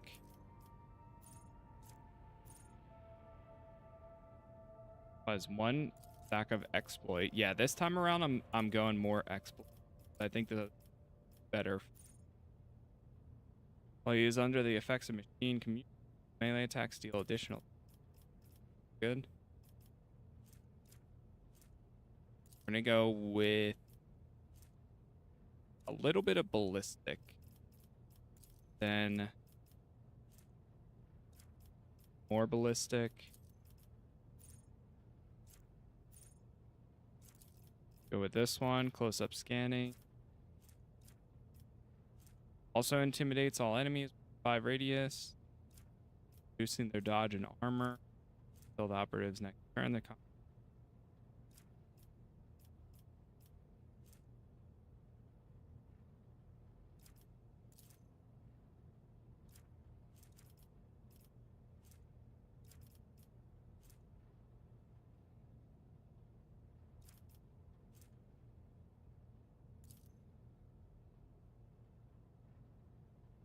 We'll say their MP is reduced. Okay, good. Now we're going Bounty Hunter. I think this will be good, better for him. Makes a free single attack with the selected weapon. Attack always hits, does not end the Bounty Hunter's movement, but also deals only Cull the Bold.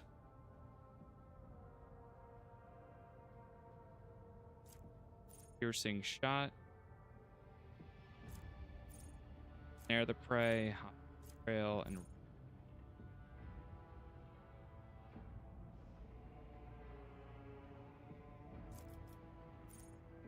go claim the bounty, I think.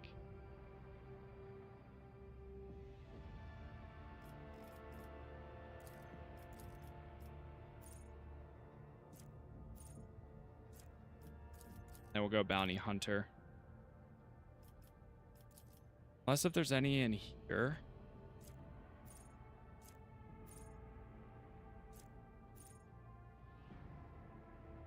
First attack in combo with any plasma or melta or power deals additional 5 damage. Can do pinnacle weaponry. Yeah, we'll take that. And they can simultaneously make multiple attacks. There we go. Okay, that's some stuff. Okay, give me 1 minute here, chat. I'm gonna grab a drink and then we will go ahead and continue on here. Be right back.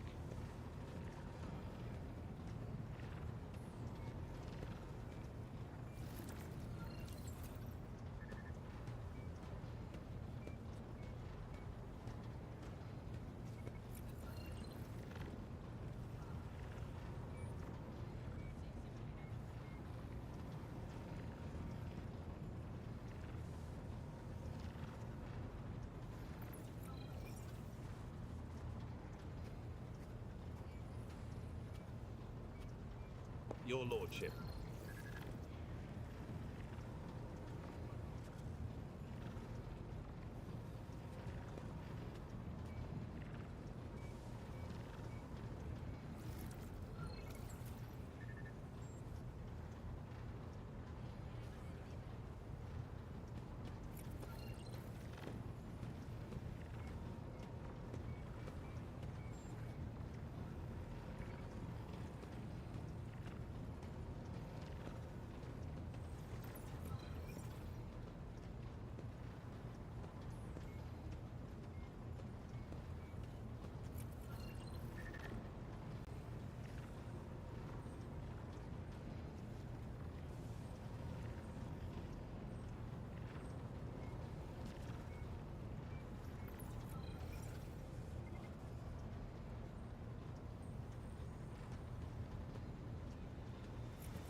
The vessel stands ready, Lord Captain.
We are ready for any orders, Lord Captain.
Greetings, Lord Captain.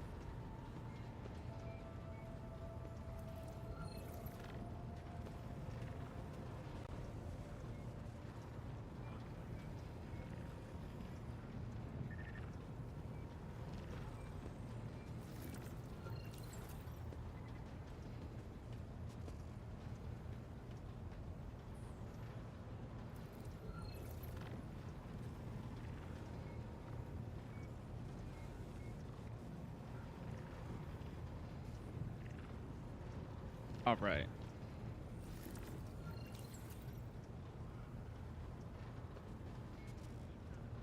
See what we get up to. Back to the Coronis Expanse. And we have find the seal. Tell the Chancellor you're ready. Operation. Seal's still here? Yeah.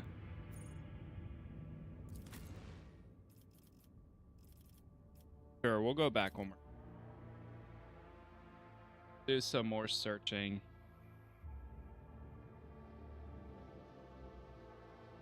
I mean, we're gonna have to come back here anyways. Glory to the great rogue trader.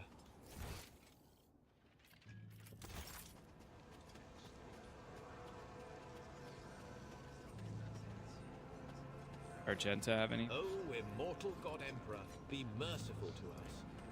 Greetings, your lordship. Before rogue trader von Valancius, guardian of order, long live the rogue trader and lesser worlds. Pole, warp strider of the Coronis Expanse, may the world tremble. Similar finds all over the planet. Many sages. Glory to the great rogue trader.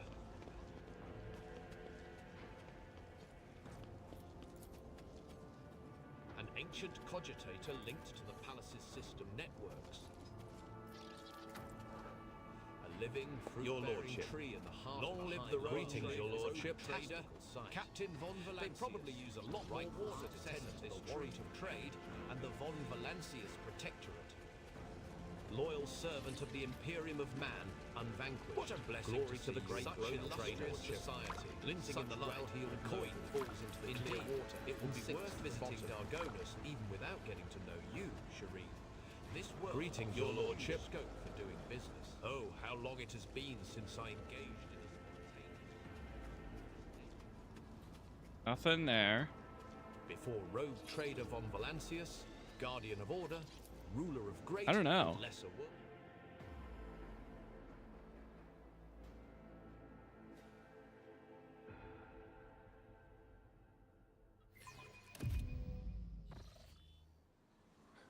Von Valencia.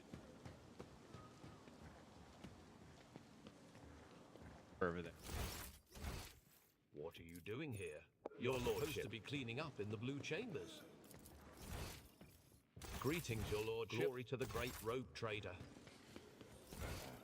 We haven't talked to the Curiosity, so let's talk to them. Your lordship. A finely dressed man greets you with an incredibly radiant smile. Lysarius points to his. Judging by Got his some expensive equipment. attire. I want to see what you got.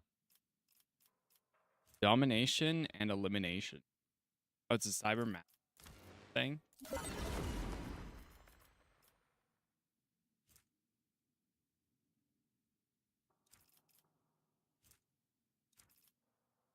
Okay. The Curiosity merchant My collect. There is a circle. His pop. Judging by Aquilus displeased. You are but this. The Got more rumors. Don't forget about the rumors again. The soul of your people, your lordship. Greetings to you, your lordship. Ah, good old Dargonus. It's boring Your here lordship. without Lady Theodora. To put she loved to my liven up purview, this sleepy little also- place with a couple of crazy decrees And and public floggings of over the many nobles. Clementia. Irvin Drysdale is a well-respected. No, I serve the von Valencia. Sir, Okay, still nothing. I don't know. We might just go somewhere else.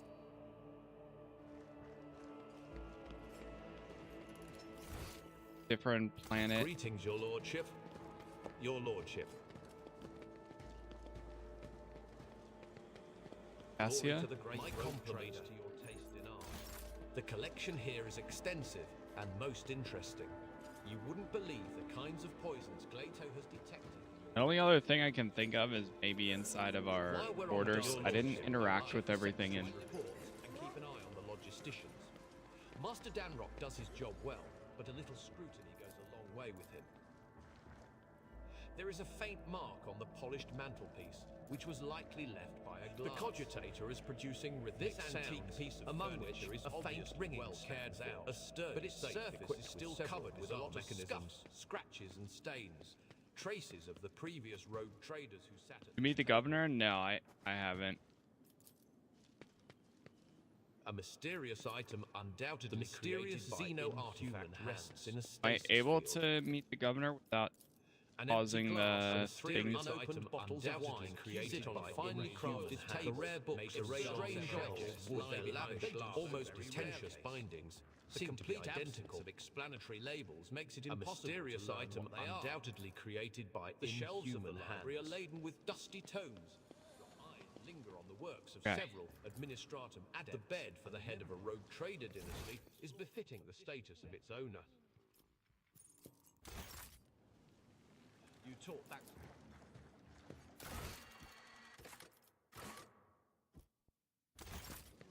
Alright, I'm gonna Long save live and the then maybe rogue we do that. trader.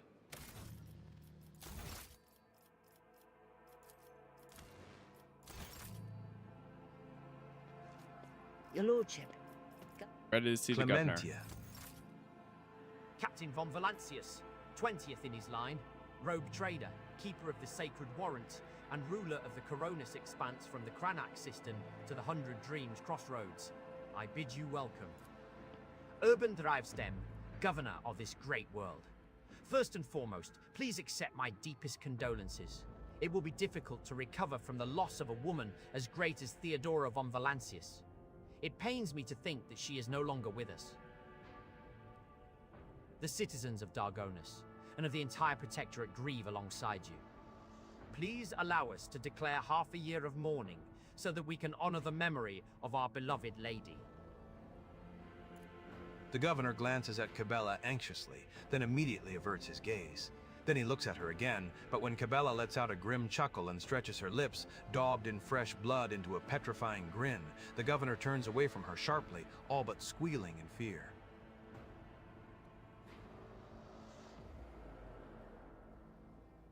There's no need. I am the new ruler of the Protectorate. My subjects rejoice at my arrival instead. The bewilderment causes the wrinkles on Drivestem's glossy face to soften. Huh! Your lordship, these are centuries-old traditions, sacred customs, and rules. Do not forget who it is you serve, Urban Drivestem. If it is the rogue trader's wish not to have a mourning ceremony.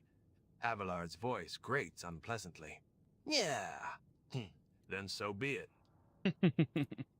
Perhaps the parvenu installed by Lady Theodora cares not for the sacred traditions of our founding ancestors. The governor gives a meaningful nod in Avalard's direction. But Captain von Valancius is a descendant of the true children of Dargonus. It behoves the ruler of a world to honor its customs.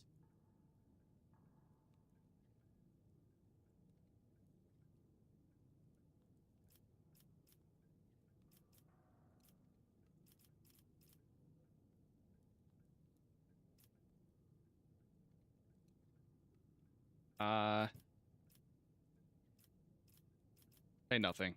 Abelard looks like he wants to object, but seeing your aloofness, simply crosses his arms without saying a word. Esteemed Captain, alas, it won't be an easy task to accomplish. Some time ago, the astropaths of Dargonus flew into a rage, and they had to be subdued. We are gradually restoring our ability to speak with neighboring worlds, but the contacts are still weak, and the roots are tangled, and no longer lead to the systems that the captains expect them to. given that the vast majority of ships in the Dargonus Navy travel without relying on the services of navigators. Without your engagement, the well-being of the Von Valancius dynasty and billions of its subjects is presently at risk.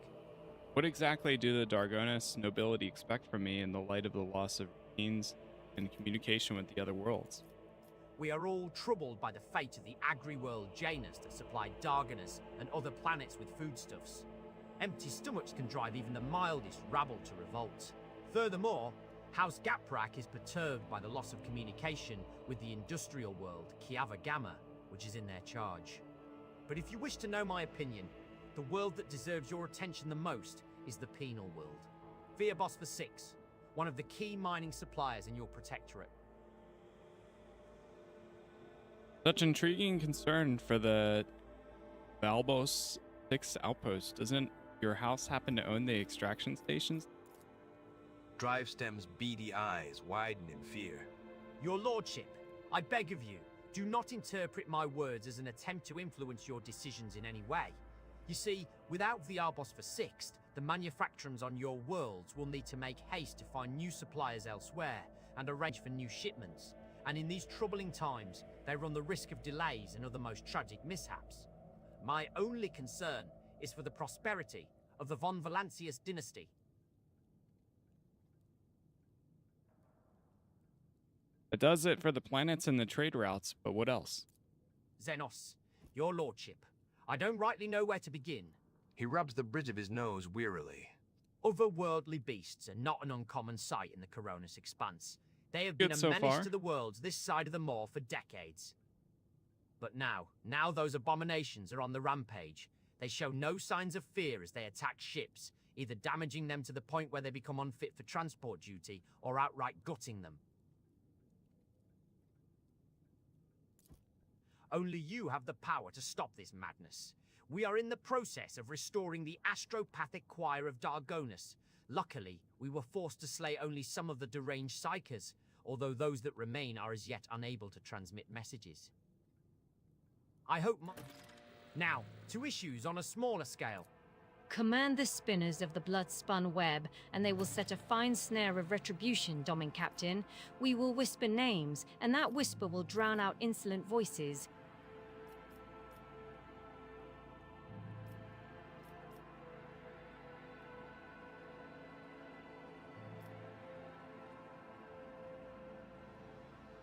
We can send them gifts.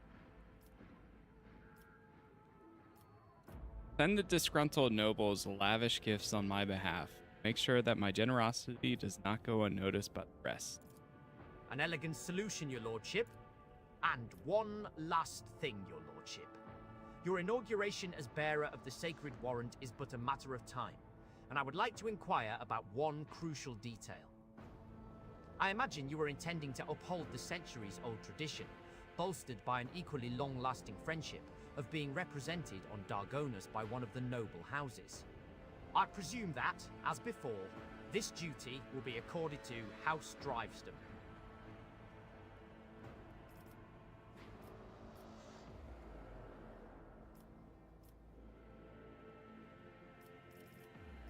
Which houses can represent me at the ceremony? Any of the noble houses located on Dargonus. The Drivestem family, which I lead, the Gaprak family, with long ties to the Adeptus Mechanicus, the Sauerbachs, known for their piety and diligence in service. Perhaps I should also mention the Wazarians, who have some influence, but who are not actually of noble origin. Any one of these houses would be honored to represent you at the ceremony.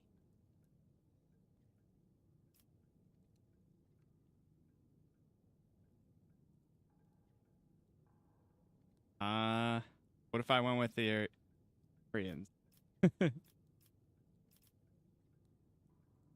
know what? Presumption is wrong. I will bestow this honor upon the Wazarians. Abelard turns to you and bows respectfully. Lord Captain, to accompany you at such a critical hour is the greatest honor for the Wazirian bloodline. Have no fear, we will not fail you. Drivestem tosses Abelard a look that lacks even the smallest shred of respect.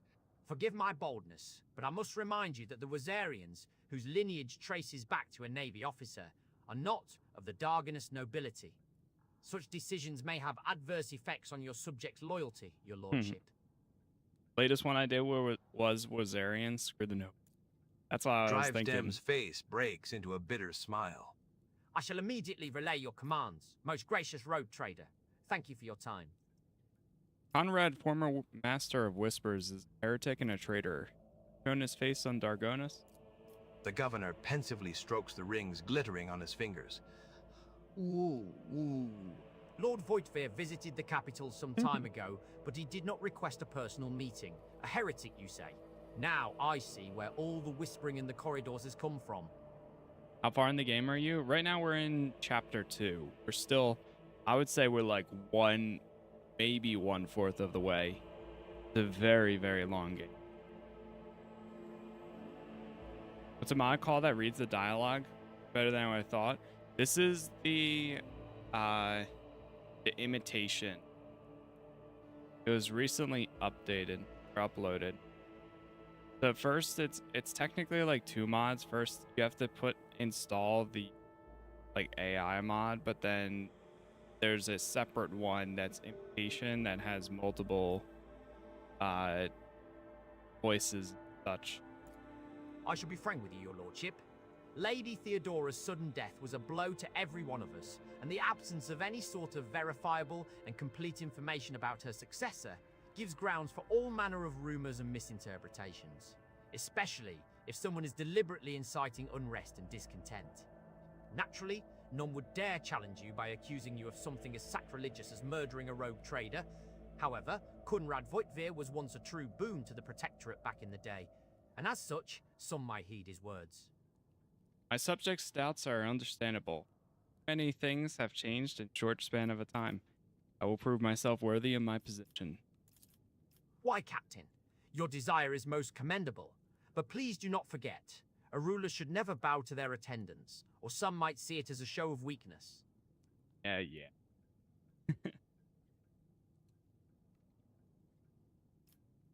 That will be all, I take it?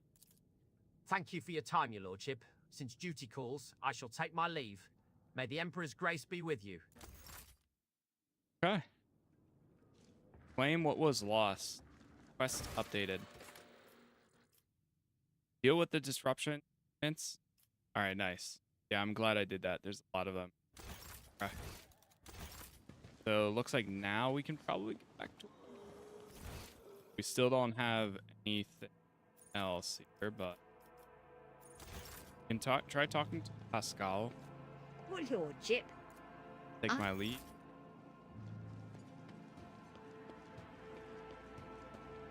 My appearance has caused a slight disturbance in the ranks of the servants. Yeah, it's, I mean, for what it is, it's decent. It's better than I anticipated too. I wasn't sure if it was like going to be. It's not perfect. It doesn't good as like actual voice actors or anything, but it's a good stand-in, at least for now. The only thing is there's so much dialogue. There's parts maybe speed through a little. I mean, that's go through a little bit faster, especially on like the questions, unless if you're genuine in what they're saying. Because there's some moments like that one I think was good. That conversation we had there, I wanted to know that information, especially because we get to choose who is going to represent us. That's the one thing that I do like, well, I will like about having that, is those really important moments that do happen. There's a lot of them that don't have full voice acting, but with this mod, it'll at least fill in that gap. Multi-Melta. Oh. You need strength 55 to go. I don't think I even have anybody that.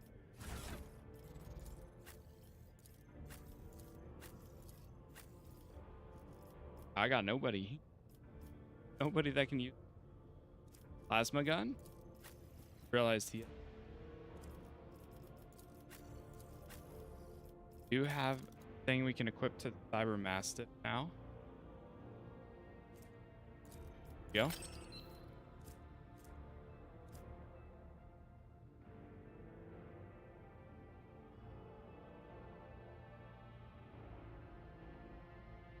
I know you didn't like reading all the dialogue and we're just giving it over originally, so as a view, even if the mod isn't perfect, it's much preferable to have. I would say it definitely makes it more easier. Even if we do skip over parts, I think in that sense, it makes sense.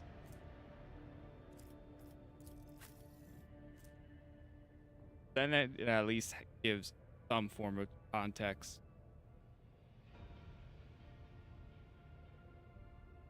The heavy weapons have a skill that reduces requirements by -5 strength. Okay, that's good to know. When the wearer hits an ally with an area attack, the wearer gains 1 stack of zealot till the end of combat. Right. Second. I can give her this.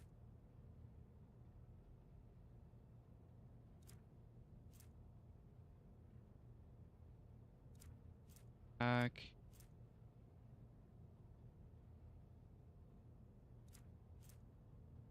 These are the ones that we want. The battle psyker boot. We have so many people here right now.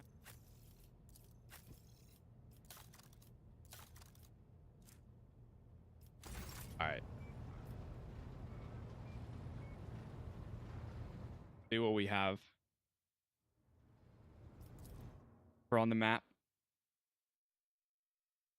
To the map. Terrible news from Darganus, Lord Captain. A subsidiary hive city, Scipione 84249, has been destroyed in a series of cascading failures. Production has halted, and millions of people have broken their vows of obedience and are fleeing. Many of them are perishing in the wastelands and overloading the transport lines leading to neighboring hives. The surrounding residential sectors are becoming increasingly agitated by the influx of refugees.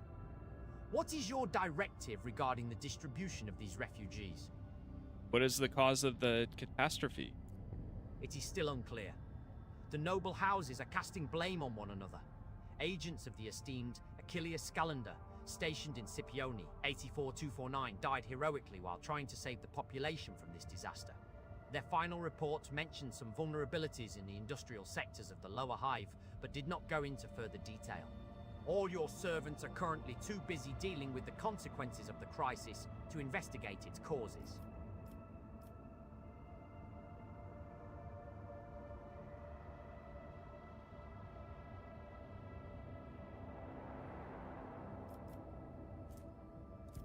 Oh.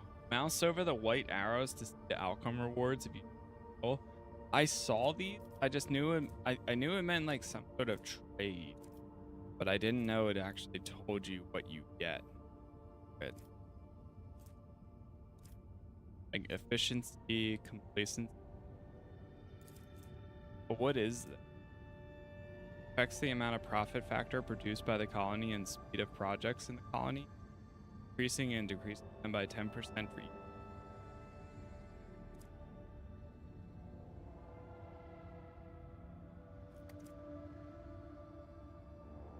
This is a mod.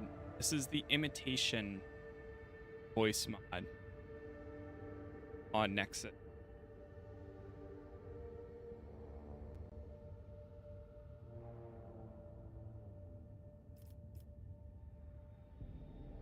What say my advisor? The death of Achilles' agents troubles me. It may not be a coincidence. Until the causes of the disaster can be concretely established, I would avoid letting refugees into other hives. There may be saboteurs among them. I recommend setting up prohibitive cordons where the refugees can be contained in the wastelands between the hives. The Emperor bids us to face the often cruel strokes of fate with dignity. If the other hives do not wish to accept the unfortunate victims of this tragedy, then let the victims themselves teach those living in the hives a lesson in resilience and humility. I'm sure that the ecclesiarchy will aid the refugees in constructing camps to survive out in the wastelands and establish a community of proud desert-dwelling martyrs. Such harsh conditions will be a crucible of fortitude and fearlessness. This tragedy, a feat of spirit. The noble houses are trying to wash their hands of this. How predictable. And yet, it is their duty to see to it that the planet meets its tithe obligation and brings glory and revenue to the treasury in your absence. Let the aristocrats see to the refugees, and not stop until every last one of them has been put to work.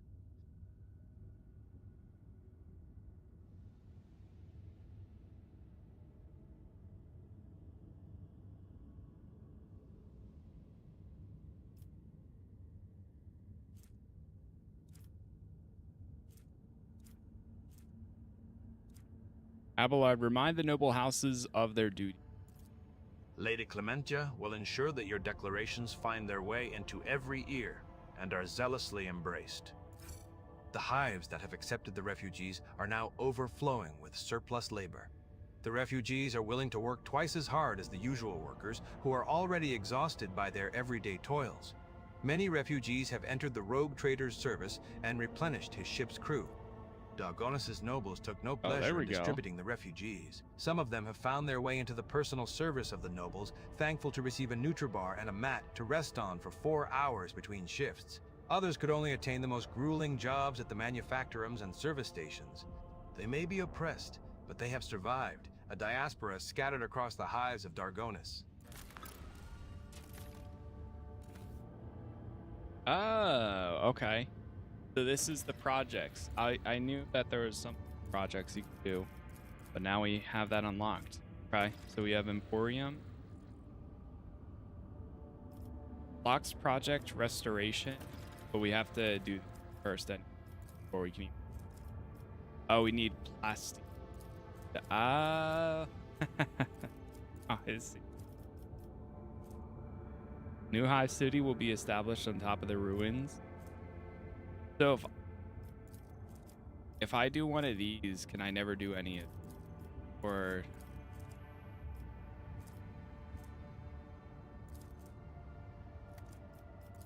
restoration full times 4. So now I see the resource that we need. Blocks restoration, blocks Emporium.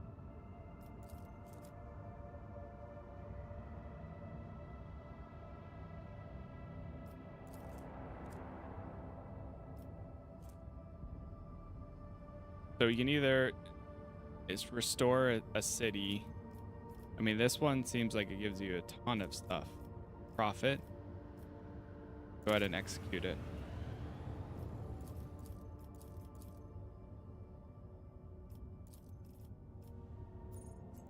On Valencia.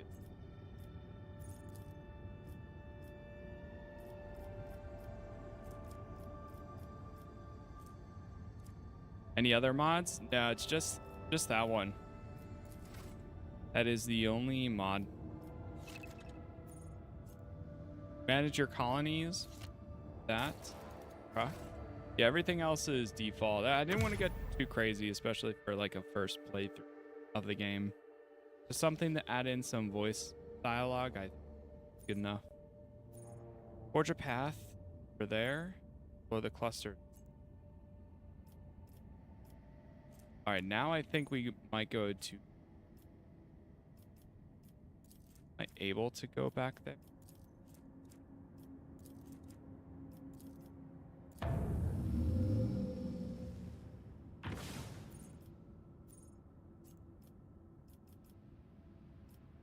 Sarah.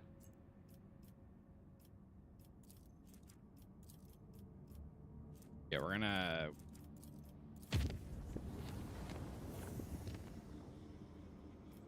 Steel. Apologies for disturbing you, Lord Captain. I just thought you should know. The Lady Navigator has successfully guided the ship out of the warp's hold and left the Sanctum Navis, but instead of going to her chambers as usual, she headed for yours. Perhaps you will want to prepare for this meeting.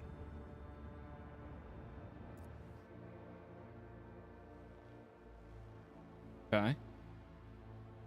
Have you waited for the completion to do more while flying around the expanse you by demand? Okay. Oh, Cassia. Greetings, Lord Captain. I I meant to inform you that our journey through the warp went well. My navigator's gaze perceived the light of the Astronomicon beyond the tumultuous waves of the Sea of Souls, albeit with some difficulty. The crew and the master helmsman conducted themselves adequately. My instructions during the jump helped them find their focus and guide the ship without any serious incidents. I never doubted your abilities as a navigator. My crew is fortunate to have you. Cassia's expression changes subtly, and she gives a reserved nod. It pleases me to hear this, Lord Captain. I am equally satisfied with your manner of command.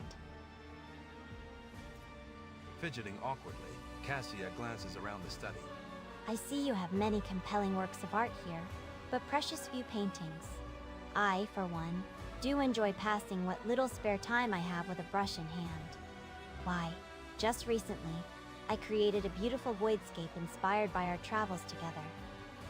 I cannot show it to you quite yet, as it still only exists in my mind's eye. But the imagery, oh, if only you could see. My quarters do indeed sorely lack exquisite finery. Might I hope that your painting will soon adorn these walls?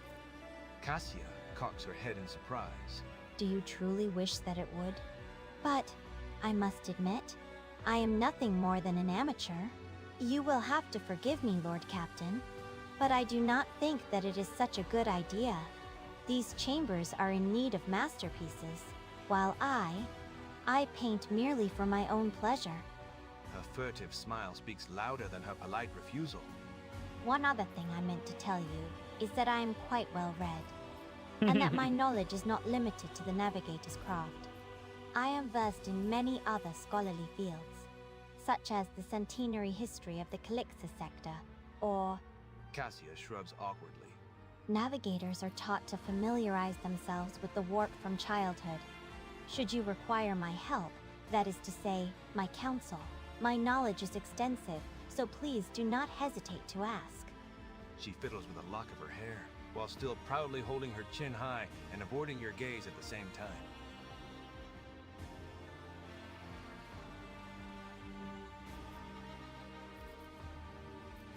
You have been blessed with many talents. Would you like to stay here and demonstrate some? Cassia takes a step away from you, scorching you with her disapproving gaze. Her voice hardens, becoming aloof. Rogue trader. Making suggestive intimations toward the Lady Navigator does you no credit. I would ask that you refrain from such frivolities in the future. My bad. With this, kindly permit me to leave your presence, Lord Captain. Cassia gives a courteous nod, gracefully picks up her cloak, and takes her leave.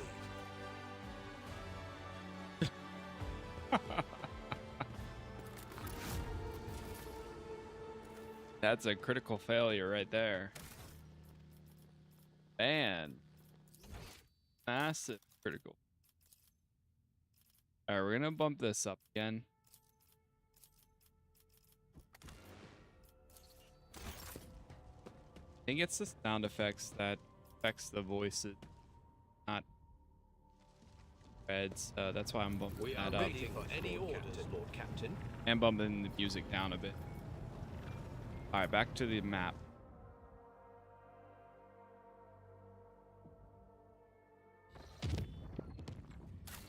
And let's check this. So I'm assuming that'll tell me when that's done. Let's do a scan here.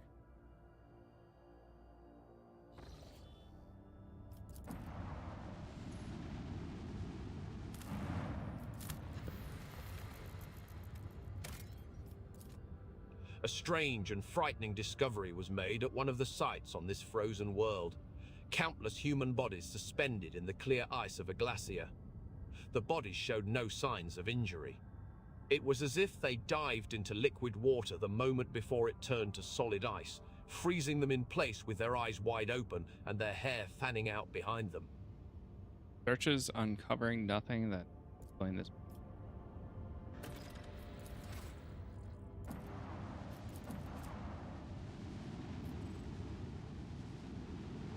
Explorator Void Station.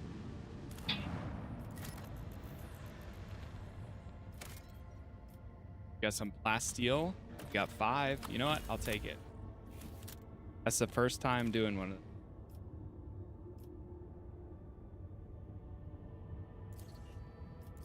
Okay. What's going on over here?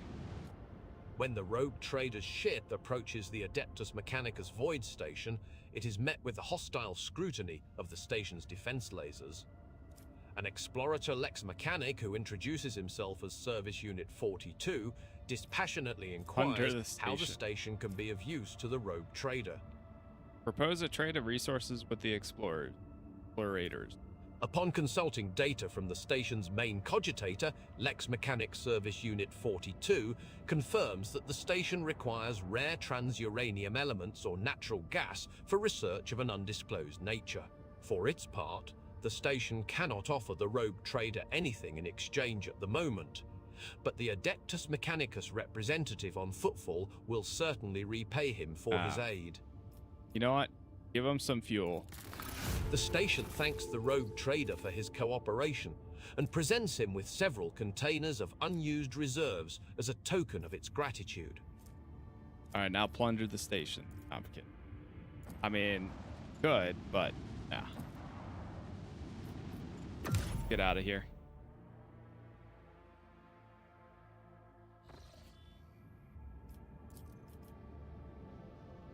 Daddle. I wish you could like choose multiple ones. Like I wish you could go here, warp here, then instantly from here warp to there, so on. But I don't, it doesn't look like it can. So we're going back to the void ship bridge. What happened? Something happened. A bath. Bath is happening.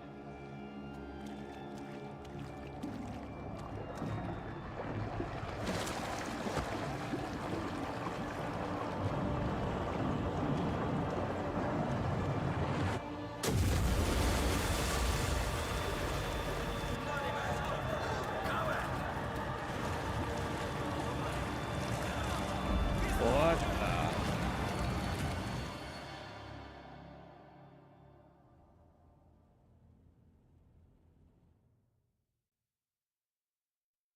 Is that a dream? Sourback, how could you have let this happen?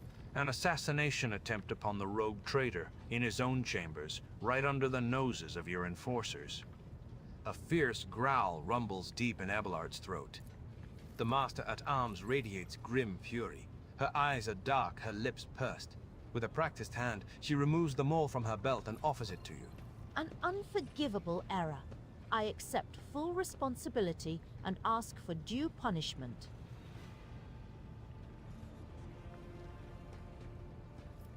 Take them all and beat Sourback with it. No.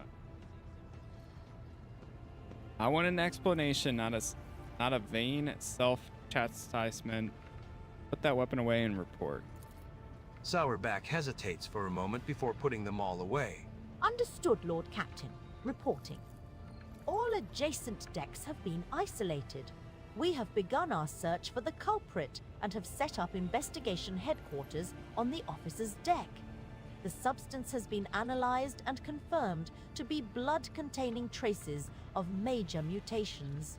While it poses no risk of infection to your lordship, the very presence of such genetic aberration on board is a serious threat to the safety of the ship and must be addressed promptly. Once word of this gets out, many among the crew will surely see it as a brazen challenge to your status as rogue trader. What do you intend to do next? As one, every enforcer present gets on their knees.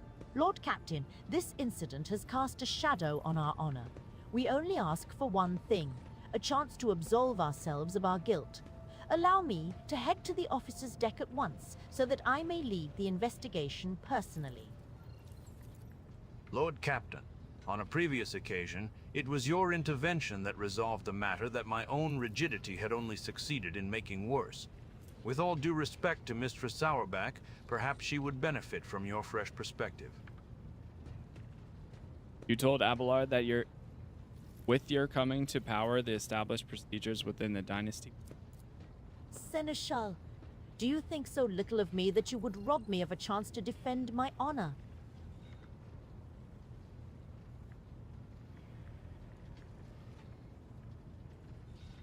But what if she's involved?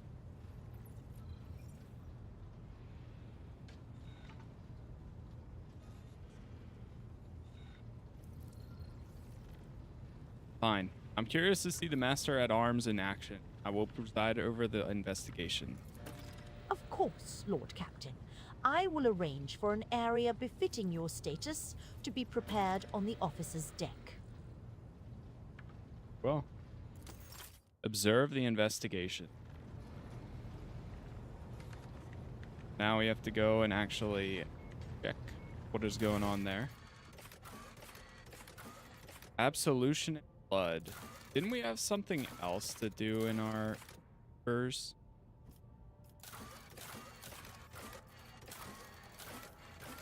Football.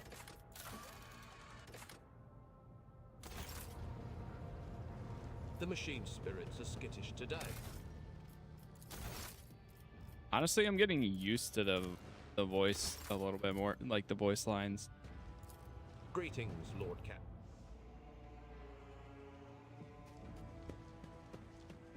Now that we're actually in some conversations, that kind of makes sense here. At least. Oh, there's a button.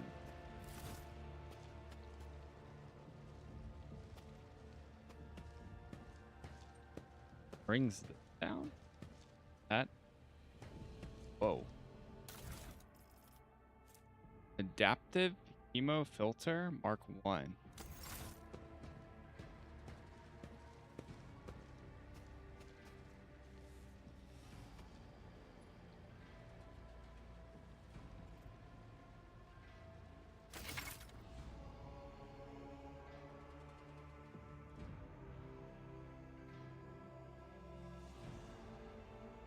Weird how many times like it gives me the you have tamed an augment. It's like random on what times and when it gives me the tutorials, what times it doesn't.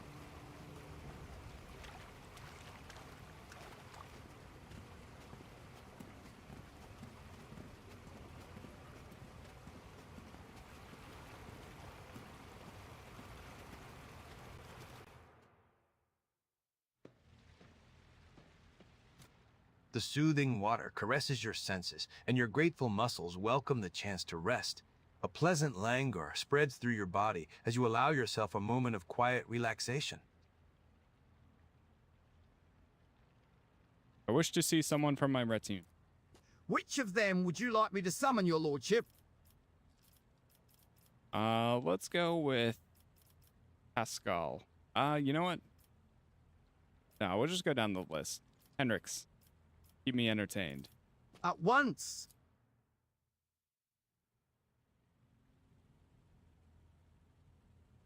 Oh, he lost his voice. I suppose you desire entertainment. Very well.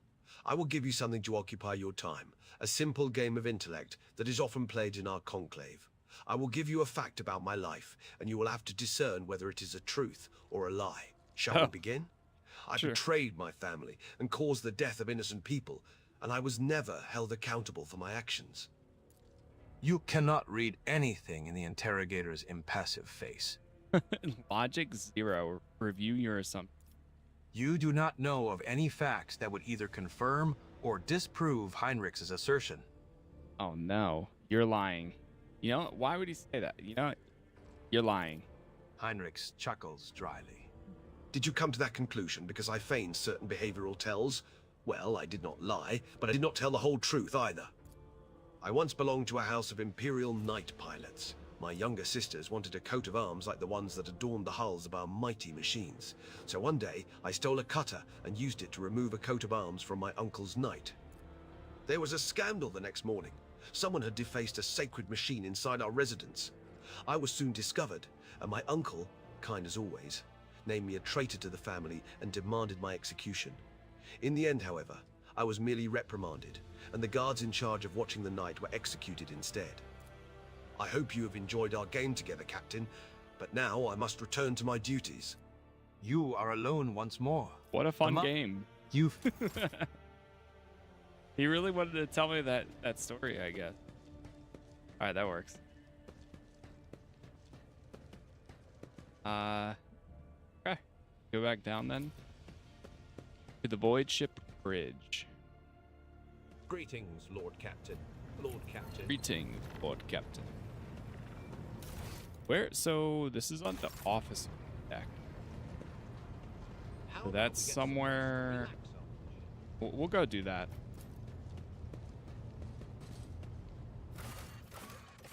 Officer's deck. We gotta bring party members here. Boy. Bring Cassie. Abelard, Solomorn, Pascal, Bala, Bella. Yeah, we'll go with.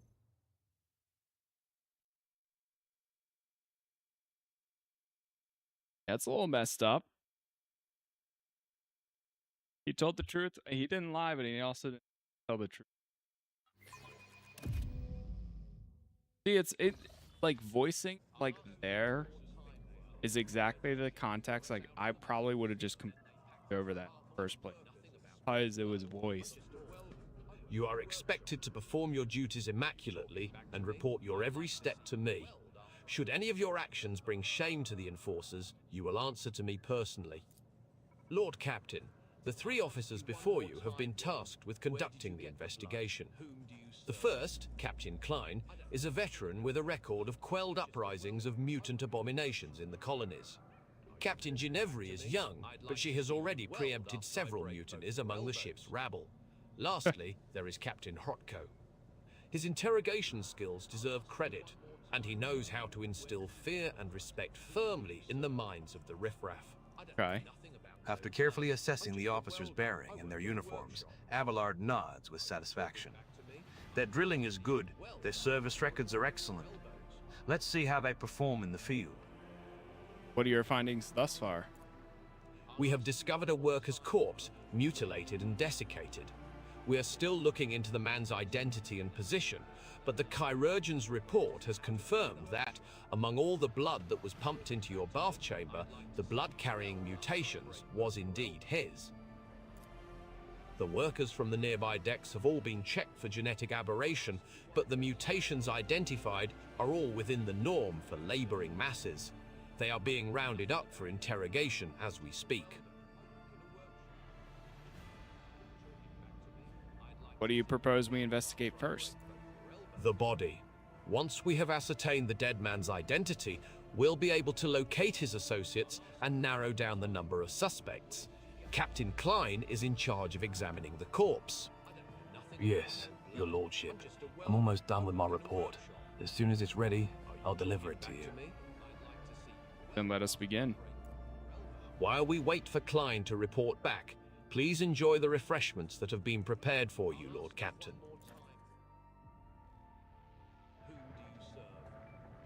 I can definitely see the mod being great for a lot of people, and not A everyone pair of actually enforcers everything. with battered faces is escorting Infernus Master, Heinrich Montag. His lip is busted, his knuckles are grazed and covered with blood, and there is a chewed-up low stick between his teeth.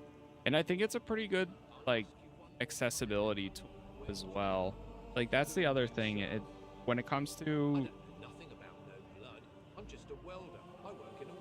tools like this, it's more than just, you know, not wanting to read out loud. It's more so there's a lot more than it being as tired. One of the enforcers drones nasally. We apprehended him while he was trying to break through to the detained rabble. Got into a scuffle. We barely managed to restrain the troublemaker. He demanded an audience with you, Mistress Sauerback. The Master-at-Arms nods, and the enforcers release their prisoner. Heinrich adjusts his clothes and approaches confidently. What do your enforcers think they're doing, Jocasta? Why are you assaulting my people? Denying them water like they're criminals? You've got teenagers and elderly folk here. They're all just ordinary workers. They've done nothing wrong. No, Heinrich. What do you think you were doing? Attacking my people? Chastising me in front of the Lord Captain? Get out before I have you charged. Heinrich looks up at you. Your lordship, I ask you please to protect your servants from this abuse. Cease the beatings immediately. Those people are to be provided rations and water. I would not dare disobey your lordship's order, even one I disagree with. Thank you. We won't forget your mercy. Heinrich gestures at a disheveled young woman and a short-haired girl in her teens. Both are dressed in utility coveralls and smeared with soot. Lord Captain, let me introduce my sister Nemi and my niece Mia. Ladies, you should thank the Lord Captain for helping you. Hello, Your Majesty. Thank you for the food and water, and for not letting them chop our hands off. That would have left us a little short-handed. Nemi laughs awkwardly. Mia snorts and elbows. Nemi in the ribs. It's your lordship. And don't make jokes when you're so terrible at them. Do you want the Lord Captain to change his mind and send you back? Captain, are your serfs literate? I could lend them a highly informative pamphlet on etiquette. Cassia glances at Nemi and Mia's grubby hands and wrinkles her nose. Ha! Then again, they would probably just burn it for warmth. After I break both your elbows. I'll ask you one more time, Worm. That was indeed terrible. This one gets no rations or water. How did they end up in the hands of the enforcers? I'm just a I work in a workshop. Talking back to me? They were acting horribly. They were hitting people in the head and the ribs. They didn't care if someone fought back or not. Nemesis would never allow that. Mia elbows her again. Shush! If they hear his name, they'll get angry again. I don't know nothing about no blood. I'm just a welder. I work Nemesis, you say? I wonder who that is. Nemi lowers her eyes in fear. Ha! No one. Just a hero from a tale my grandfather used to tell when I was little. That's enough, Nemi. Heinrich scowls disapprovingly. You are not a child anymore, so stop bothering people with those silly rhymes. Forgive my sister, Lord Captain. That was inappropriate. Abelard sighs wearily. Nemesis, your lordship, is a folk vigilante from Voidsman legends. Every few years, some hothead declares himself Nemesis. They always meet a sticky end, as do those foolish enough to believe in Nemesis' ravings. The Seneschal levels a meaningful look at Nemi, who shrinks away. I work in a workshop. Are you talking back to me? Turn to the rest of the detainees. Thank you, Lord Captain. They're all I live for, and thanks to you, the people most important to me are now safe. Interested to see what the iconoclast outcome for this will be. You already have conversations I haven't seen before. I love that. that's what's so good about it. Captain Klein snaps to attention. Identifying the victim has proven impossible. His face has been smashed in, and his body is badly maimed. There are too many wounds to determine the exact cause of death, but presumably he died after the killer slit his throat. That's how they drained his blood. No external signs of mutation were found. See, you know what else? Listening to all of this makes me really feel like we are kind of like reading a book, or like having a book read out loud, in a good way. But at the same time, well, in this, doing this also makes me want to play. There's a bunch of Vampire the Masquerade visual novels that are very similar. Literally a book, but you still have dialogue choices through there and everything. And none of them have voice acting, but I've had a lot of them for a while now, and I've been waiting or trying to find a program I can for the same scenarios, where I can read the dialogue and fill in the gaps. That way I can record them and do, like, because I would love to do that too, because apparently a lot of the visual novels that they do have are actually really good. Like, people that have played them really enjoy them. But besides the point. In other words, we have nothing.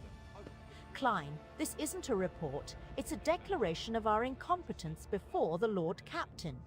You will keep digging around inside that corpse until you have produced some results. Study the enforcer's face. Ginevra looks at Klein with sympathy. She clearly cares about him, but does not wish to trample on her comrade's honor with words of comfort. Krotko regards Klein with a contemptuous smirk, while Klein scowls back at him. No external signs of mutation, you say? What about internal signs?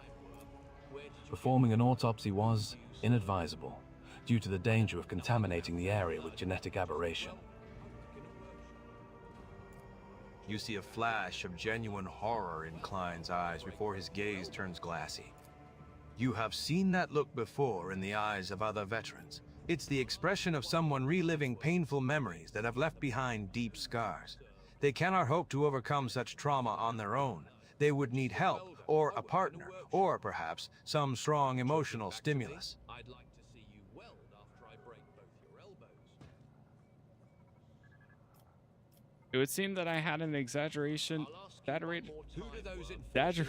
opinion of this veteran's courage. To get some rest, let Krotko take over his duties. Talking back to me? I'd like to see you weld after Indeed. Klein, why don't you go take a break? Maybe it's time you considered asking for a transfer to a less demanding post. Your best years are behind you. You should make way for the younger generation. Klein's face turns a deep red. Shut your damn mouth, Rocco. The things I've seen, the filth I've crushed. You want me to gut another one? You want to see its mutant blood on my hands? I'll show you blood.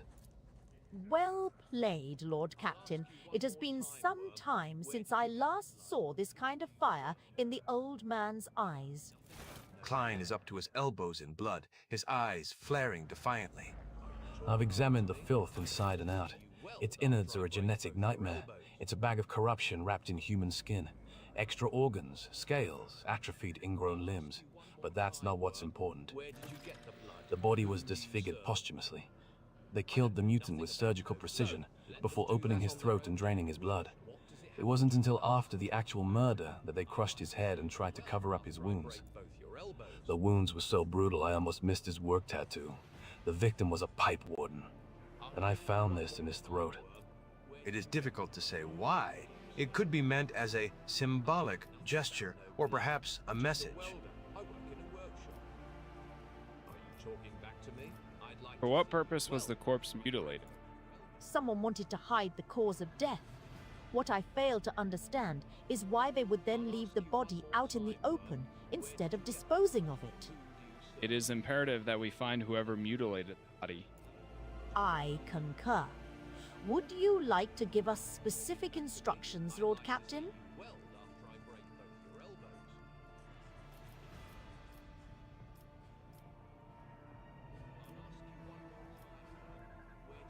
We need to find the weapon or the object that was used in mutilating the corpse. She sighs. If it was a special or unique item, that might help. However, if the criminal was using an industrially manufactured weapon or tool instead of a makeshift one, those are all the same. But we will conduct a thorough search, Lord Captain. I thank your lordship for your wise counsel. What does this feather mean? The killer wanted to tell us something. It can be difficult to make sense of a murderer's twisted logic. No, really, Jocasta. No, or are you... Okay. What tattoo? What do the pipe wardens have to do? The Pipe Wardens are a worker clan that services the ship's sewer systems. The tattoo indicates the worker's status and personal number. This one was SP-24601, Senior Pipe Warden. Fine, I wish you to gift you a glass of Amasec for your good work. Like you need it. Klein accepts the glass and downs it instantly. Evidently, he is in no state to savor the bouquet and taste of the fine drink you have offered him. So, let them do that on their own deck. So what is our next step? we should run the victim's identification number through the masterwork log cogitator. If its machine spirit favors us, we will be able to narrow down the number of suspects. Ginevri, this is your arena. Okay. Receive the report. Ginevri approaches you, followed by a dignified woman in crimson robes. Allow me to introduce the esteemed tech priest Androvita Phi. She believes she has the right to obstruct the investigation and refused to grant the enforcers access to the master cogitator. The tech priest lets out an indignant Binharik trill. I request that the laywoman's willful activities be halted. She intends to torment the machine spirit of the masterwork log cogitator Iota.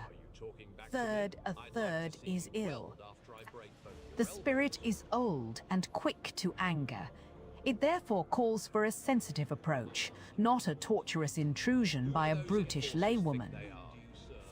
Since the start of this watch, the spirit has been unwell, so we have been trying to soothe its woes by applying sacred unguents and sensing the great machine's boards.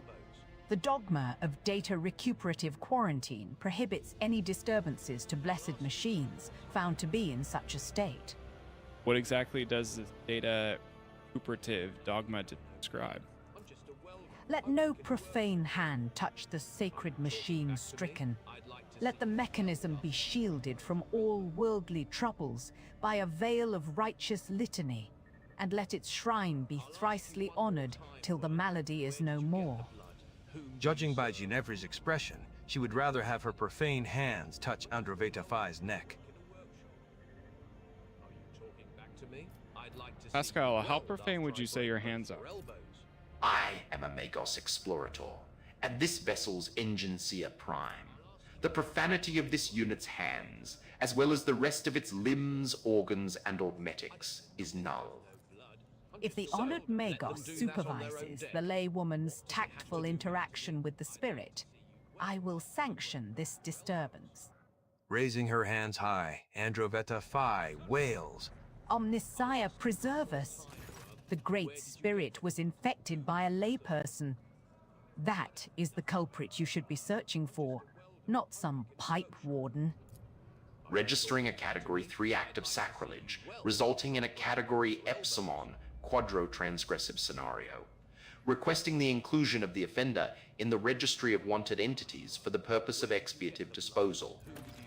We have discovered that the cogitator's malfunctions began after an unauthorized attempt to access it was made. Someone deliberately angered the machine spirit in order to bury the work logs. Thankfully, the esteemed Tet priest was able to appease the spirit and extract the information we needed. The victim's name was Otto. On the day he died, he was servicing valve 27B, which supplies water to the rogue trader's bath chamber. He also had a partner who has yet to appear for duty since the incident occurred. We have a suspect. Did the murderer get to the cogitator too? Impossible. Since the start of the watch, this area has been used as the center of operations. Who is the partner? Senior Pipe Warden, Guidon, number SP-26855.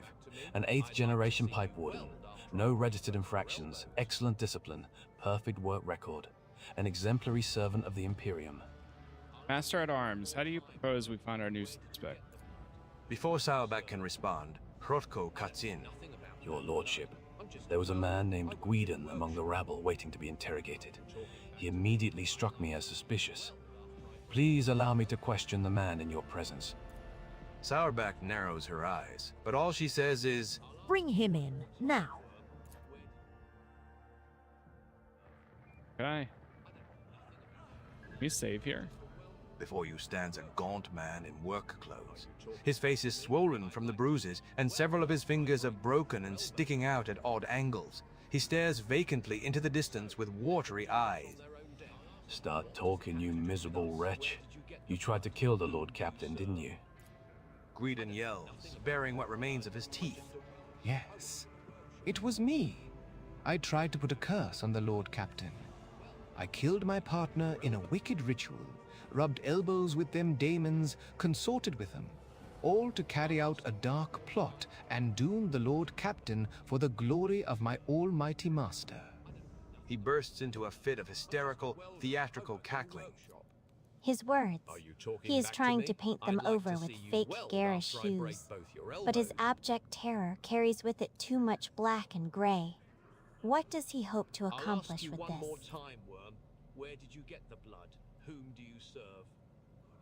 I don't know nothing about no blood. I'm just a welder. I work in a workshop. That's the Enforcer's reaction to the...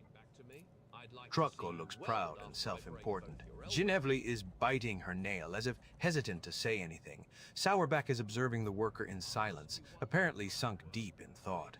Meanwhile, Klein merely stands still with a distrustful grimace on his face. Other than Hrotko, no one here seems to believe that you are looking at the real culprit. The master of ours not find this strange that the suspect is so eager to paint himself as a heretic and in such a preposterous fashion, no less? I agree, Lord Captain. Sourback growls at the worker.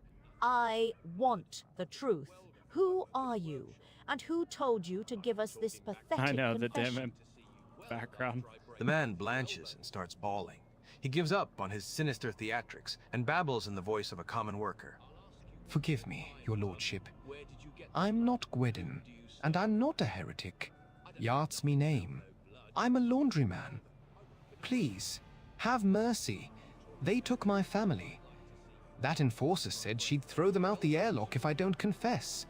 She made me draw these unholy marks on meself. Abelard casts a significant glance in Sourback's direction. Your enforcers have a knack for persuasion, Mistress Sourback, but this is ridiculous. What enforcer? Name. Give me her name. Ginevri. Oh. Her name was Ginevri. What? I swear that I have not. Ginevri? The steely edge in Sourback's voice causes everyone present to freeze, but you also hear a note of bewilderment. We will deal with her later. I will handle the search for Gwydon myself. Lord Captain, would you have us execute this demon worshipper? Whoa, whoa, whoa, whoa, whoa, whoa, whoa. Burn him and his family along with them, but be sure to leave him for last. I'm just kidding. Spare the man, wash off the heretical symbols, and let him read. It will be done. There is no cause for alarm, Lord Captain. We have the Pipe Warden's name. Okay, go get them. Yep, go get them. Lord Captain, the real Pipe Warden, Gwydon, has been found and is being escorted here as we speak. Are there any remaining questions you wish to address before we hear from Gwydon himself? You can start by reporting on the results of the additional investigation. Absolutely, Lord Captain. Hold on, I think there's... Wait, yeah, I thought I had it disabled. Maybe it's... I'll ask you one more time, Worm. Where did you get the blood? Whom do you serve?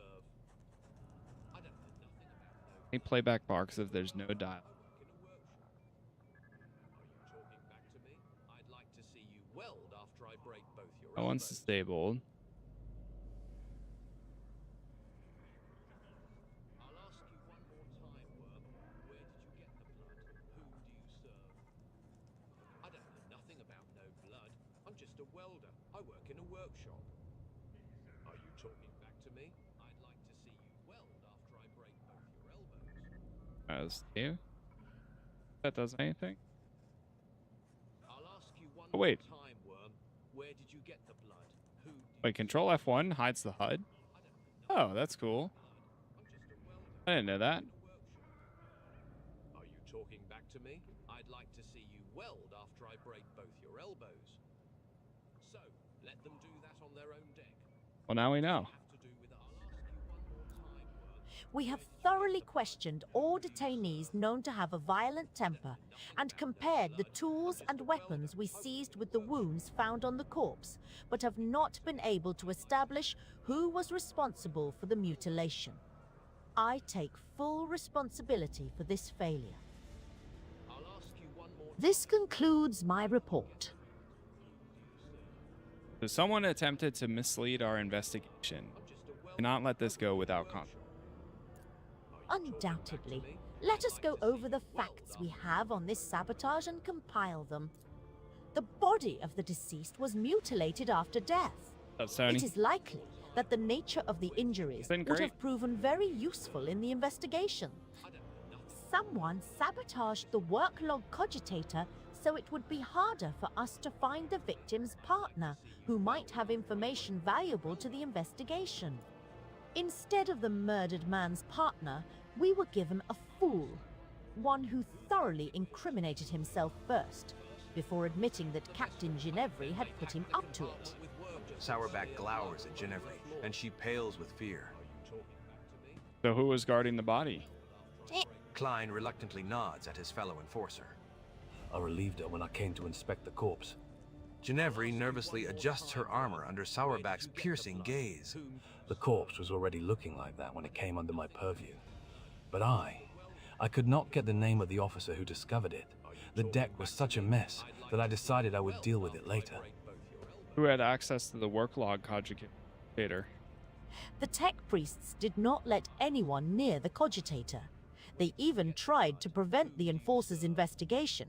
Ginevri, were you there the entire time? Yes, ma'am. Since the start of the watch. I went there right after I handed the body over to Klein. The only time I stepped away was to retrieve the data slave from my quarters. I left the watchman, but he went missing. Most likely, one of the officers did not realize he was on duty and sent him off on some errand. But I was only gone for a few minutes. Very convenient. A missing sentry. A data slate misplaced against regulations. Ratko drums his fingers on a holster on his belt, where his own data slate sits tightly nestled. I don't understand how I could have forgotten it. I always check my gear when I go on duty. Suspect Yart claims that the coerced him into lying about himself. Every, what would you say for you? What happened to my mouse? Realize that.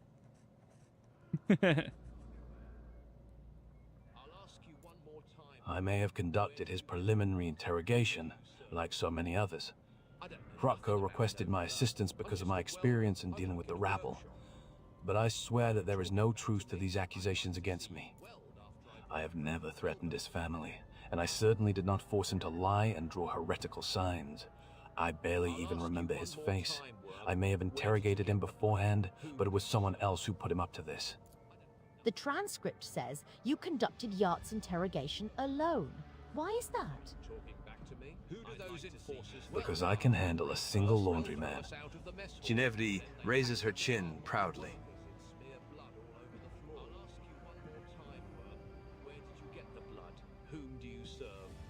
I don't want to sentence. Nah, I can't decide. Sourback, you can handle this. Sourback casts a menacing look over the room. Leave it to me. I will not rest until I get a confession. A real confession.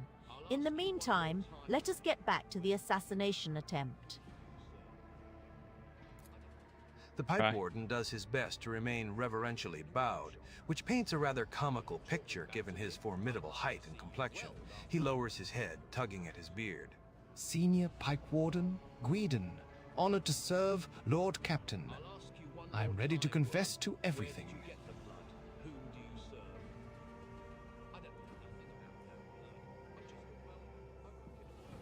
You're the real pipe warden, are you not?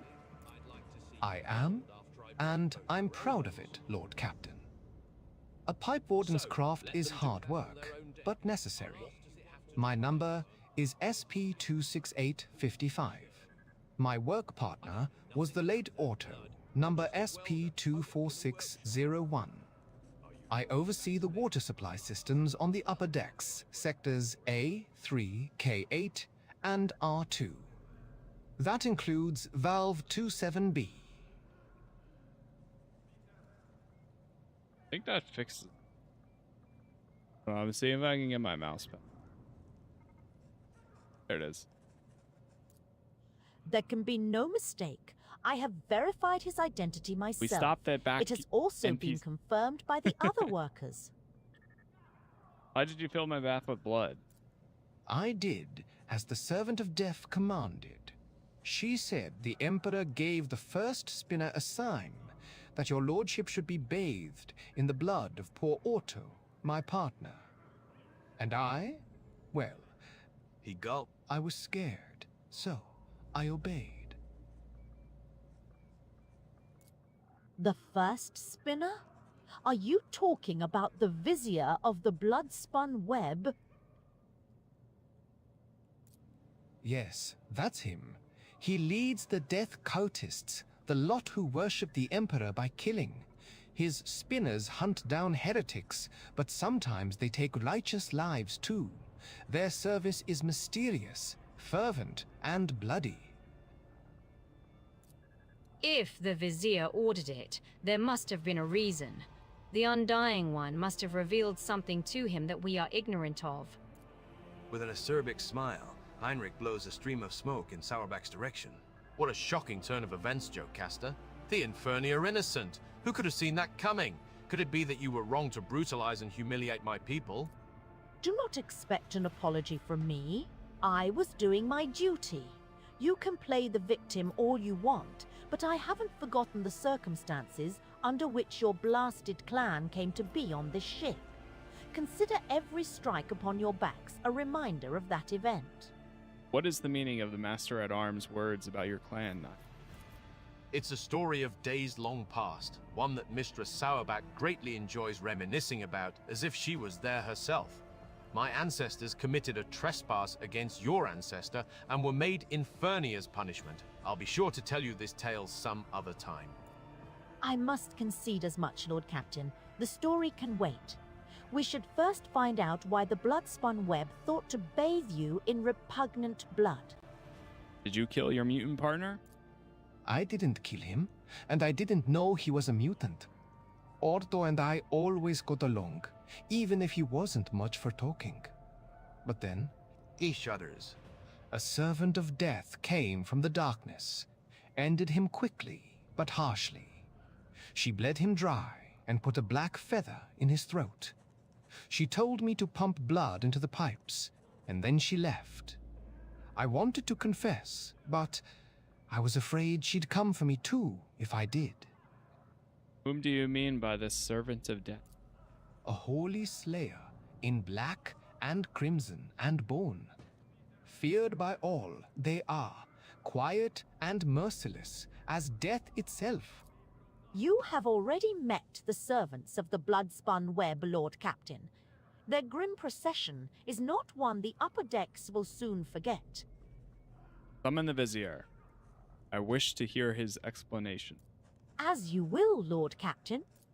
Your lordship, if I may ask, what happens to me now? I never meant to anger you. I thought I was doing as the Emperor willed it, but here we are. I am a simple man. I know pipes, and I know them a lot better than all this people business. My eyes aren't what they used to be, but I can still smell rust in metal, though not so much in people's thoughts. You were deceived in becoming an accomplice. I will not punish you. Thank you from the bottom of my heart, your lordship. I'll serve you faithfully, and I'll never forget your mercy. The Vizier of the expected. blood-spun web treads lightly and silently, as if his old, gaunt body has no weight at all. He whispers weakly.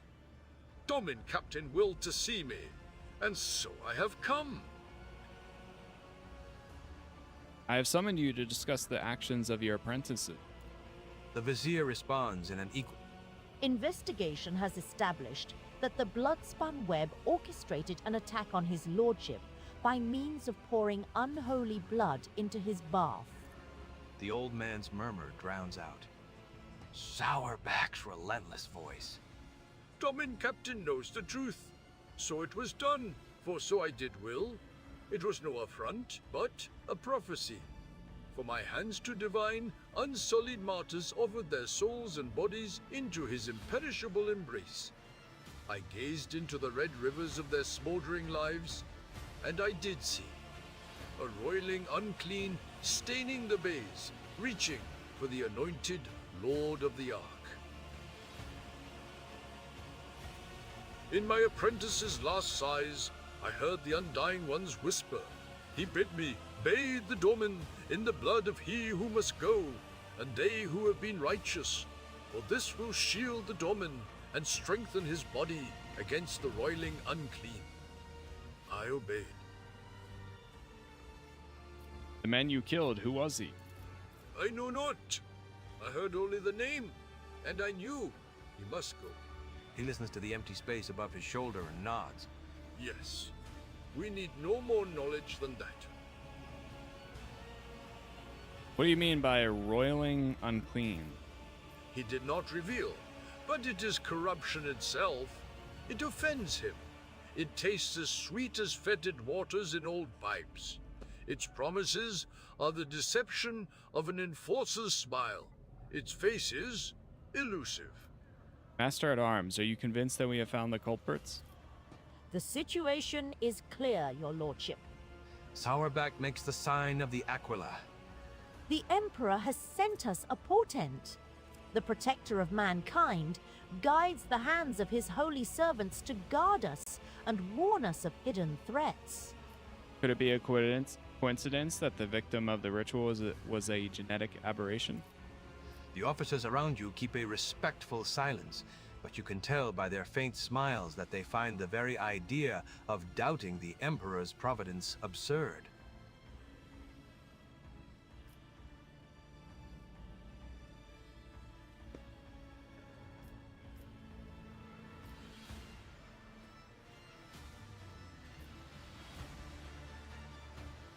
The cult of the Bloodspun Web will face no prosecution for their deed. The Vizier freezes, listening to silence, then nods to nothing. Yes, yes, I will tell him. He turns his stone-shut eyes to you. Be that as it may, we have hit a dead end. We hoped that exposing the culprits would lead us to the aberration's lair. The investigation must continue. But no spinner or brave warrior from the Domin Circle can find the roots of the unclean, for it can appear as human and act as human.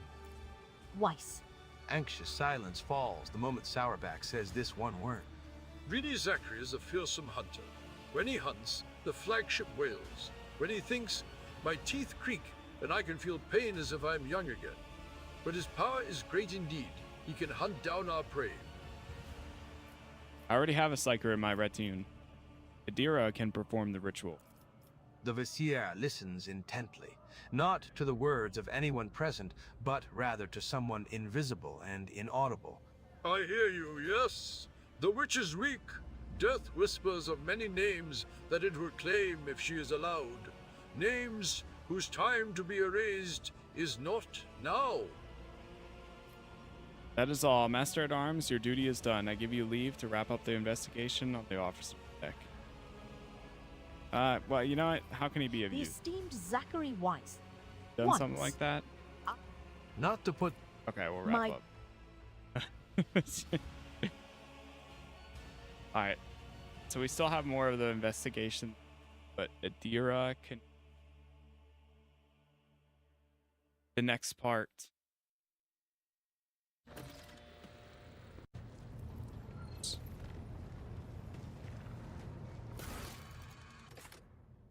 So now we have to go over to the chapel.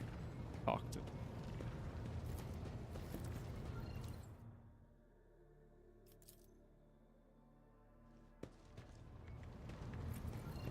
Okay. All right, chat. Well, we are actually going to go ahead and chill right here. I'm very tired tonight. I need a chill, but I will be back on tomorrow. We'll be back to normal again.